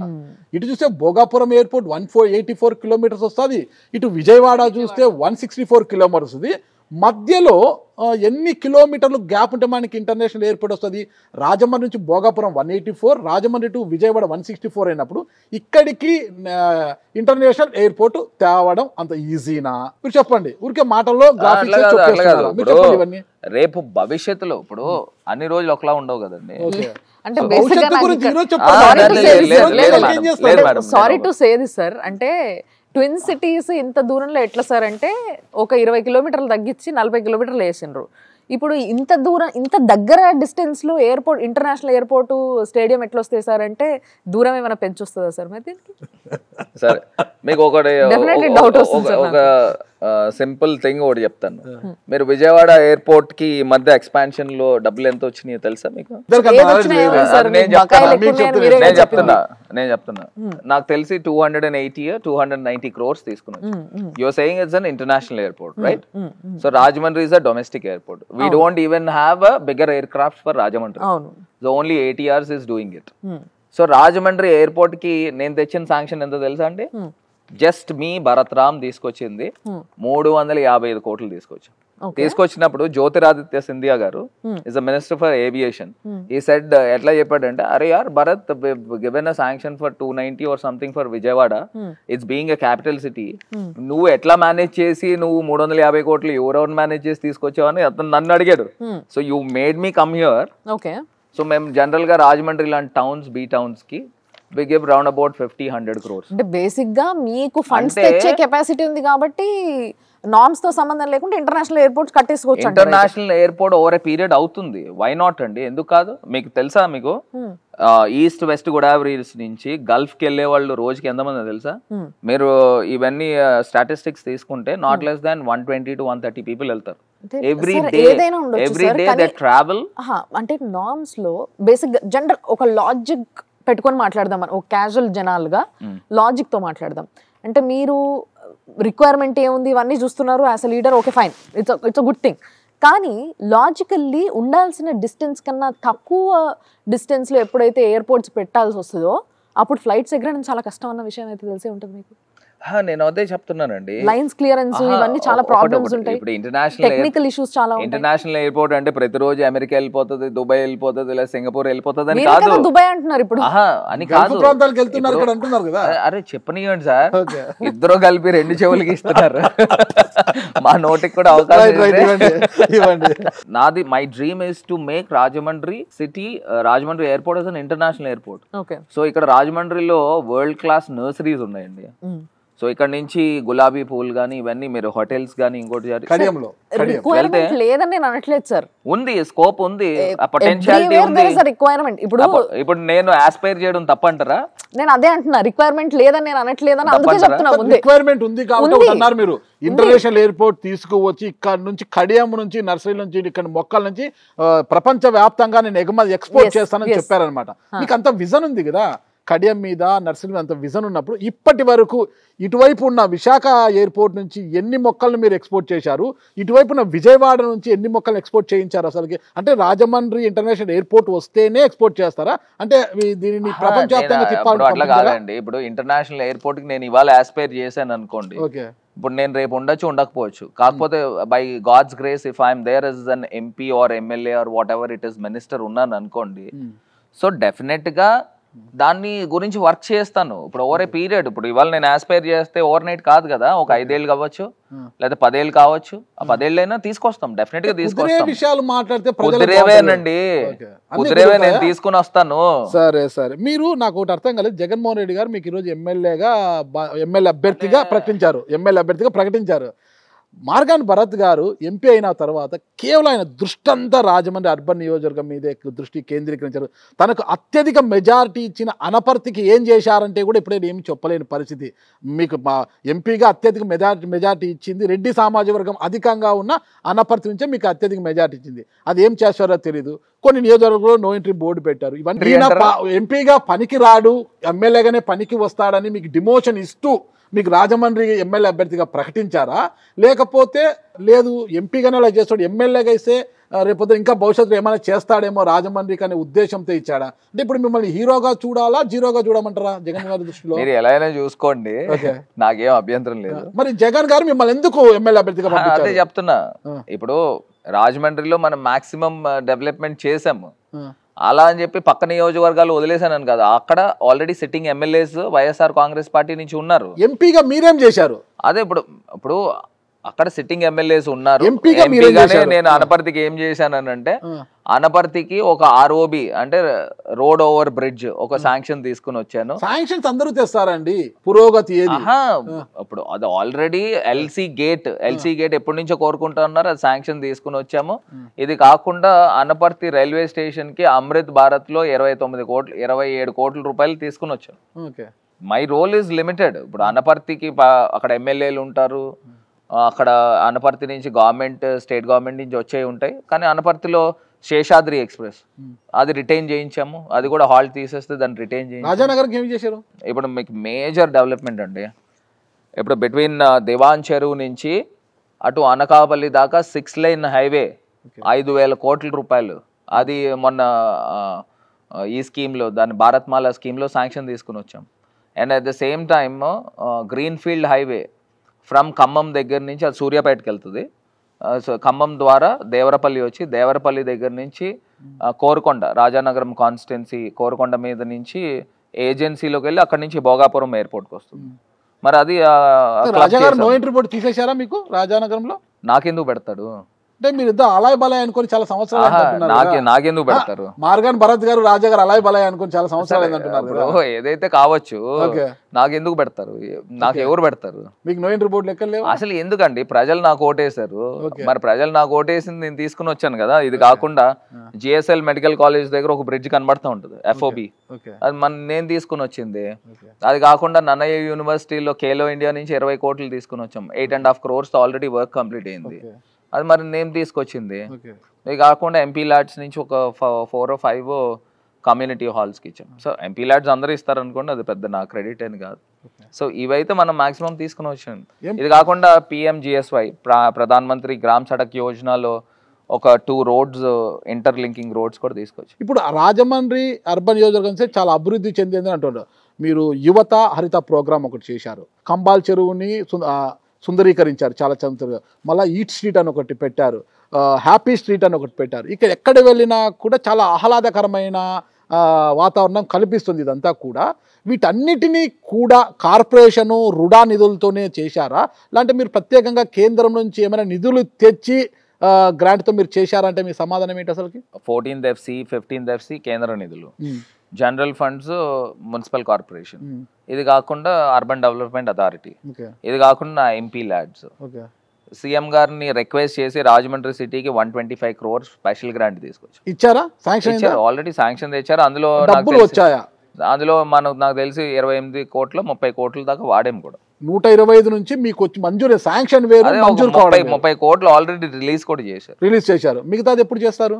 ఇప్పుడు అది వర్క్స్ జరుగుతూ ఉంటే కాంట్రాక్టర్స్ రిలీజ్ చేస్తారు. మొత్తం కూడా వర్క్లు అయిపోయాయి, మొత్తం కూడా పార్క్ గోయింగ్ ఆన్ అండి. ఇప్పుడు మనం వర్క్స్ చేస్తా ఉన్నాం, ఇట్స్ గోయింగ్ ఆన్. ఇది కాకుండా సెంట్రల్ గవర్నమెంట్ నుంచి NRCP national river conservative programme Namami Ganga దగ్గర నుంచి 88 కోట్ల రూపాయలు రాజమండ్రి సిటీకి తెచ్చాం. STP అంటే సీవేజ్ ట్రీట్మెంట్ ప్లాంట్, రోజుకి 80 MLD వెళ్తా ఉంటే 30 MLDకే మనకి ఇప్పుడు ఉంది ఆ ప్రావిజన్. ఇంకొక 60 MLD ఇప్పుడు కంప్లీట్ అవుతా ఉంది. అది సెంట్రల్ గవర్నమెంట్ నుంచి నేను తీసుకొచ్చింది. ఇక్కడ గోదావరి ఎక్కడుందంటే మీ కళ్ళు ఎదురుగే గలగలా పారుకుంటూ గోదావరి వెళ్తుంటుంది కదా, మరి రాజమండ్రి ప్రజలకు స్వచ్ఛమైన తాగునీరు అందుతుందా అంటే ఏమంటారు? అది నిజంగా ఒకటి స్వచ్ఛమైన నీరు అందుతుందని అంటే ఇందులో డివిజన్ నేను చెప్తాను. ఒక పక్కనేమో నల్లా ఛానల్ ఉంది, ఆ నల్లా ఛానల్ పక్క నుంచే వాటర్ ప్రొక్యూర్ చేస్తూ ఉన్నారు. ఇట్స్ రియల్లీ ప్యాథటిక్ అండి. ఇప్పుడు దాకా తెలుగుదేశం పార్టీ వాళ్ళు 3 times మేయర్లు చేశారు, 15 సంవత్సరాలు. ఒక 5-6 టర్మ్లు తెలుగుదేశం ఎమ్మెల్యేలు చేశారు. ఏం చేసినారండి? ఇప్పుడు రాబోయే రోజుల్లో ఈ వాటర్ ప్రొక్యూర్మెంట్ అంతా కూడా మనం పైకి తీసుకెళ్తాం, అప్ స్ట్రీమ్ పేపర్ మిల్ పైన. సో నేను ఎలక్షన్ దేవుడి దయతో జగనన్న ముఖ్యమంత్రి అయి నేను ఎమ్మెల్యే అయిన తర్వాత ఫస్ట్ చేసే కార్యక్రమం అప్ స్ట్రీమ్ తీసుకెళ్ళిపోతాం. వాటర్ ప్రొక్యూర్ చేసి అక్కడే మనం ట్రీట్మెంట్ చేసి ఫ్రెష్ వాటర్ని ప్రజలకు సరఫరా 24 గంటలు చేస్తానని ప్రామిస్ చేశాను. సో ఆ మాట కట్టుబడి ఉంటాను. I have a very final question sir నా సైడ్ నుంచి. మీరు ఇంతసేపు రాజమండ్రి అర్బన్ గురించి దాని డెవలప్మెంట్ గురించి నేను ఇది చేసిన అది చేసిన అని చెప్తున్నారు. సో ఏదైతే ఆవ రైతుల స్కామ్ జరిగిందో దీనివల్ల ఆవ భూములు ఎస్, ఈ స్కామ్లో ఒక 30,000 మందికి ఇళ్ళ పట్టాలు ఆగిపోయినాయి, రైట్? సో దీనివల్ల అంటే దాదాపుగా ఒక 22,000 మంది ఓటర్లు అనుకోవచ్చు. సో వీళ్ళకైతే అన్యాయం జరిగింది. ఈ ఓట్లు పడే అవకాశమే లేదనిపిస్తుంది చూస్తుంటే. మరి వీళ్ళకి ఏ విధంగా న్యాయం జరుగుతుంది, ఏ విధంగా పాపని గడుగు? దట్టు రామలమ్మ గారు, ఏపీ గవర్నమెంట్ ఫామ్ అయిన తర్వాత ఏపీలో మొట్టమొదట తలెత్తిన స్కామ్ కూడా బయటపడే స్కామ్ కూడా ఆవు భూములే. అట్లా కాదు. మీరు స్కామ్ అనే పదం ఎందుకు వాడుతున్నారు నాకైతే తెలియదు. ఓకే, అవి చెరువులు మొత్తం కూడా ముంపుకు గురయ్యి మనుషులు మునిగిపోయే లోతులున్న భూములను కొనుగోలు చేయించారు. అది కూడా ఎకరం 45 లక్షల చొప్పున కొనించారనేదే కదా. దాని మీద ఎంక్వైరీ వేశారు, అంత విచారణలు జరిగాయి. తద్వారా ఎవరికైతే 30,000 మందికి విచారణ జరిగింది. దాని అవుట్పుట్ ఏంటంటే మీకు తెలుసా? చెప్పండి మీరు, దానికోసం తెలుసా? మరి మీరు స్కామ్ అని ఎట్లా అంటారు? మీరు స్కామ్ జరిగిందని నేను ఒకటైతే చెప్తానండి. ఇది మన గోదావరి జిల్లాలో. సో మనకి అన్నీ కూడా ప్యాడీ ఫీల్డ్స్ కానీ లేకపోతే బ్లాక్ కాటన్ సాయిల్ ఫీల్డ్స్ కానీ ఎంతో కొంత ఫిల్అప్ చేయాలి. ఒక్కో చోట 3 అడుగులు చేస్తారు, ఒక్కొక్క చోట 6 అడుగులు చేస్తారు, ఆ ఫిల్అప్ చేస్తారు. ఇప్పుడు ఆవా భూములు అని ఏదైతే పాయింట్ మీరు చెప్పారో, చెప్పిన తర్వాత ఇది సబ్సీక్వెంట్గా ఇందులో రకరకాలు అవకతవకలు జరిగినాయి అని ప్రతిపక్షాలు భావించి they approach to the court, హైకోర్టుకు వెళ్ళారు. హైకోర్టుకు వెళ్ళిన తర్వాత రీసెంట్ టైమ్స్లోనే హైకోర్టు ఇందులో ఏ రకమైన ఎవిడెన్సెస్ లేవు, ఏమీ లేదు, అంత క్లీన్గానే ఉందని చెప్పేసి హైకోర్టు కొట్టేయడం కూడా జరిగింది. ఇప్పుడు రీసెంట్గా నేను ముఖ్యమంత్రి గారితో కూడా మాట్లాడి దాన్ని ఆ భూముల్ని హౌస్ సైట్స్ కింద కన్వర్ట్ చేసి ఎక్కడైతే కొంత ఇప్పుడు ల్యాండ్ కొన్నారు, అది ఆ ల్యాండ్ కొనింది ఆఫీసర్స్ కొన్నారు. కొన్ని చోట్ల నిజంగానే కొంత ముంపు ప్రాంతం ఉంది, నేను కాదని నేను చెప్పట్లా. అలా అని చెప్పి మొత్తం ముంపు ప్రాంతం ఉందని కూడా నేను చెప్పట్లా. సో మరి కొంతవరకు అని మీరు ఏదైతే కోడ్ చేస్తున్నారో వాళ్ళ పరిస్థితి ఏంటి మరి? ఆ కొంత ప్రాంతం వాళ్ళకి ఇప్పుడు దాన్ని వేరే రకంగా యూటిలైజ్ చేసుకుని ఇంకా కొత్త ల్యాండ్ తీసుకోవాల్సిన అవసరం ఉంది. ఇప్పుడు అందులో నాకు తెలిసి ఒక more than 60-70% it will be fit for house sites. Otherwise ఇంకొక మిగతా ల్యాండ్ని వేరే పర్పస్కి యూటిలైజ్ చేయొచ్చు. సో మిగతా ఈ ల్యాండ్స్ ఏవైతే ఉన్నాయో హౌస్ సైట్స్, నేను ముఖ్యమంత్రి గారిని కూడా ఒకటే రిక్వెస్ట్ చేశాను, అన్న మనము రాజమండ్రిలో ఆల్మోస్ట్ 24,000 పీపుల్కి హౌస్ సైట్స్ ఇవ్వాలి. ఇంకా మనము 18,000 మందికి ఆల్రెడీ ఇచ్చి ఉన్నాం. సో మీరు ఎమ్మెల్యేగా నన్ను వెళ్ళమంటున్నారు, నా చిన్న కోరిక వీళ్ళందరికీ కూడా హౌస్ సైట్స్ మనం పట్టాలు చేసేసి రిజిస్టర్డ్ పట్టాలు ఇవ్వండి అని కూడా రిక్వెస్ట్ చేశాను. నాకు తెలిసి ఈ టెన్యూర్లోనే హౌస్ సైట్స్ కూడా క్లియర్ చేస్తారని అనుకుంటున్నాను. సరే, మీరు చేసిన మంచిలో కూడా ఇక్కడ చెడు వెతుకుతున్నారు, అది ఎందుకు అని అర్థం కాలేదు. సుబ్రహ్మణ్యం మైదానం గురించి మనం ఒక డిస్కస్ చేసుకోవాలి. ఇక్కడ గతంలో సుబ్రహ్మణ్యం మైదానంలో ఇక్కడే సమీపంలో ఉంది. అక్కడ ఒక పార్టీ మీటింగులు పెట్టుకోవాలన్న అజిటేషన్ ఏదైనా కార్యక్రమాలకు సుబ్రహ్మణ్యం మైదానాన్ని వాడుకునేవారు. కానీ ఆ సుబ్రహ్మణ్యం మైదానంలో మీరు ప్రజలకు ఆహ్లాదకరాన్ని అందించేందుకు ఒక యాంపీ థియేటర్, అంటే ఓపెన్ ఎయిర్ థియేటర్ అనేది మీరు ఏర్పాటు చేశారు. అక్కడ అది ఎందుకోసం చేశారు ఏంటనేది మాకు ఒకసారి వివరిస్తారా? అంటే ప్రతిపక్షాల కన్నా కూడా ముఖ్యంగా సీనియర్ నాయకుడు, అంటే మాజీ పార్లమెంట్ సభ్యులైన ఉండవల్లి అరుణ కుమార్ గారు మంచి ఒక మైదానాన్ని ఎవరికి కూడా అక్కడ కనీసం మాట్లాడుకునే వసతి లేకుండా, ఒక కార్యక్రమాన్ని చేసుకునే వెసులుబాటు లేకోకుండా ఒక థియేటర్ పెట్టేసి దాన్ని అభివృద్ధి అంటే ఎలా అంటారు అనేది ఆయన మాట్లాడుతున్నారు. ఏమండి, నాకు ఒకటి తెలియక అడుగుతాను, అసలు సుబ్రహ్మణ్య మైదానము ఇప్పుడు ఎంత లైవ్లీగా ఉందండి. ఇప్పుడు మీరు ఇవాళ పెళ్ళిళ్ళు చేసుకోవచ్చు, రిసెప్షన్స్ చేసుకోవచ్చు, పెద్ద పెద్ద మ్యూజిక్ ఈవెంట్స్ చేసుకోవచ్చు, ఏ కార్యక్రమం అయినా చేసుకోవచ్చు సుబ్రహ్మణ్య మైదానంలో. ఇప్పుడు జనరల్గా వాళ్ళు పెద్దవాళ్ళు, నేను వాళ్ళని కూడా తప్పు పట్టట్లే. జనరల్గా మనం కన్స్ట్రక్షన్ జరిగేటప్పుడు మనం ఆ ప్రాంతాలు చూస్తే మనకి చూడటానికి కూడా కంటికి కనిపించదు, ఏదో జరిగిపోతుంది, పాడు చేస్తున్నాడు. ఈ వయసులో చిన్నోడు, దీనికి చాలా పెద్ద చరిత్ర ఉంది. సుబ్రహ్మణ్య మైదానం అంటే ఫ్రీడమ్ ఫైటర్ పేరు మీద పెట్టారు, బ్రహ్మజోస్లే సుబ్రహ్మణ్యం గారు. ఈవెన్ గాంధీ గారు కూడా ఆయన్ని కితాబ్ ఇచ్చారు. సో దాంట్లో అలాంటి లీడర్ పెట్టింది ఇతను ఏదైనా పాడు చేస్తున్నాడా అని ఫస్ట్ అందరూ భావించారు. కానీ దాని తర్వాత కంప్లీట్ అయిన తర్వాత ఇంకా ఆ యొక్క గ్రౌండ్కి మనం జీవం పోసాం. ఇదివరకు నాకు తెలిసి ఒక 3,000 మంది పడితే చాలా ఫిల్ అయిపోయేది. ఇవాళ అన్న రోజున నాకు తెలిసి 7-8,000 మంది పడతారు. ఇంకా గ్రౌండ్ని ఎక్స్పాన్షన్ చేసాం, దాన్ని ఒక న్యూ లుక్ ఫేస్ లిఫ్ట్ ఇచ్చి, ఫేస్ లిఫ్ట్ కూడా కాదు, కంప్లీట్ రెనోవేట్ చేస్తాం. ఇంత మంచి చేస్తున్నా చెడు వినిపిస్తుంటే మీకేమనిపిస్తుంది? ఏముందండి, ఇప్పుడు రాజకీయ నాయకులు రకరకాలు మాట్లాడుకుంటారు, కానీ ప్రజల దగ్గర మన స్థానం ఏది ఉందనేది నాకు తెలుసు, ప్రజలకు తెలుసు. నేను మంచి చేశాను, నిస్వార్థంగా చేశాను. నేను ఇవాళ రాజకీయాల్లో ఆస్తులు అమ్ముకున్నాము, మాది ఎప్పటి నుంచో మేము రాజకీయాల్లో ఏదో ₹1 సంపాదించుకున్న సందర్భాలు లేవు. నేను నిస్వార్థంగా ఒక 30 సంవత్సరాల ప్రతి పాటు వర్క్ లో మీకు 15% కమిషన్ వస్తుందంట కదా? సరేలేండి, ఇంకా చెప్పడానికి చంద్రబాబు నాయుడు గారు చెప్పేవాడు ఉంటే చెప్పాడు. ఒక రీల్ హీరో ఉన్నాడు ఈ రాజమండ్రిలో, ఈ రీల్ హీరోకి ప్రతి పనిలో 15% కమిషన్ వస్తుందని చంద్రబాబు నాయుడు గారు అంత గట్టిగా చెప్తే కూడా నమ్మకపోతే ఎట్లా అండి? సరే ఇప్పుడు ఆయన ప్రూవ్ చేయమనండి. ఇప్పటికి స్టార్టింగ్ లో అన్నారు కదా అన్న, ఇప్పుడు ఆస్తి పెట్టైనా సరే నేను ఫ్లైఓవర్ కట్టిస్తా అన్నారు కదా, ఎంత ఆస్తుంది మీకు అని. ఇప్పటికిప్పుడు నేను రాజీనామా చేసి వెళ్ళిపోతాను, ప్రూవ్ చేయమనండి. 15% కాదు 1% నేను చేయమనండి. ఓకే, మరి పర్సంటేజ్ గురించి చంద్రబాబు గారు మాట్లాడతారు. ఫైనల్ గా ఒకటేనండి, రాజమండ్రిలో కంబాల్ చెరువు అభివృద్ధి కావచ్చు, సుబ్రహ్మణ్యం భూమిలో మీరు యాంపీ థియేటర్ కట్టడం కావచ్చు, ఇతరతో ఏ డెవలప్మెంట్ చేసినా ఎన్ని విమర్శలు వచ్చినా నేను అభివృద్ధి చేస్తున్నాను, ఇది నష్టం అని తెలిసినా, లేదంటే ఫ్లైఓవర్కి అది పూర్తి కాకపోయినా నా సొంత ఆస్తులు ఇక్కడైతే ఒకవేళ ఇది వేస్ట్ అని తెలిస్తే వీటన్నిటిని నా ఆస్తులు అమ్మైనా సరే వీటన్నిటి కూల్చేసి యథాప్రకారం తీసుకొస్తా, మోరంపూడి ఫ్లైఓవర్ని కూడా నా ఆస్తులు అమ్మైనా నిర్మిస్తానన్నారు. అసలు మీకున్న ఆస్తి ఎంత అండి? ఇన్నొట్టి హామీలు ఇస్తున్నారు. చెప్పండి సార్, ఇది ఒక్కటి చెప్పేస్తే ఓపెన్ డాక్యుమెంట్ నాకు తెలిసి నా పేరు మీద ఉండింది సబ్ రిజిస్టర్ వాల్యూస్ లో చూసుకుంటే ఒక 60 crores ఉంటుందని అనుకుంటున్నా. మీ శ్రీమతి గారి పేరు మీద? అది నాకు తెలియదు. అలా ఆవిడనే అడగమంటారా? Okay okay okay. ఎక్కడ వివాహం చేసుకున్నారండి? హైదరాబాద్ అండి. హైదరాబాద్ అలా అంటారు. హైదరాబాద్ లో వివాహం చేసుకున్నారు కాబట్టి డెఫినెట్లీ మేము కూడా మేడం ని అడుగుతాం కలిసి. అమ్మాయి కూడా హైదరాబాద్ అమ్మాయి, హైదరాబాద్ అమ్మాయి, తెలంగాణ అమ్మాయి. తెలంగాణ అమ్మాయి. Very nice. అది కూడా ఏమైందంటే అది కూడా ఏమైందంటే 2013 డిసెంబర్ మ్యారేజ్. ఆ టైంలోనే ఆంధ్ర విభజన జరిగింది, ఆంధ్ర తెలంగాణ విభజన జరిగింది. ఆ టైంలోనే పెళ్లి చేసుకుని కలిపిరు అన్నమాట. అసలు లవ్ మ్యారేజ్ సార్ ఇది? లేదు, arrange marriage. So what ever it is sir, all the best. మీకున్న ఐడియాస్ చాలా బిగ్. సో ఆ బిగ్ ఐడియాస్ ని మీరు నిజంగా జనాలకి దగ్గరగా చెప్పగలుగుతున్నారు, చూపించగలుగుతూ ఇంకా బాగుంటుందని కొన్ని కోరుకుంటున్నాం. అండ్ కొన్ని అన్నట్టుగా ఇందాక కొన్ని మంచి పనులు చేస్తున్నారు, కొన్ని బయటికి పోట్రీ అవ్వడం వేరేలా పోట్రీ అవుతున్నాయి. బట్ వాటిని కూడా ఓవర్కమ్ చేస్తూ ఈరోజు మీరు ఇన్ఛార్జ్గా ఉన్నారు. అండ్ రానున్న కాలంలో మిమ్మల్ని ఎమ్మెల్యేగా అనౌన్స్ చేయబోతున్నారు. మంత్రిగా చూడొద్దా? అది ఇంకా మరి సరే చెప్పాలా. ఉంటారా? ఇప్పుడు ఒకటండి, నా ముందర ఉన్న టార్గెట్ ఎమ్మెల్యే. ఓకే.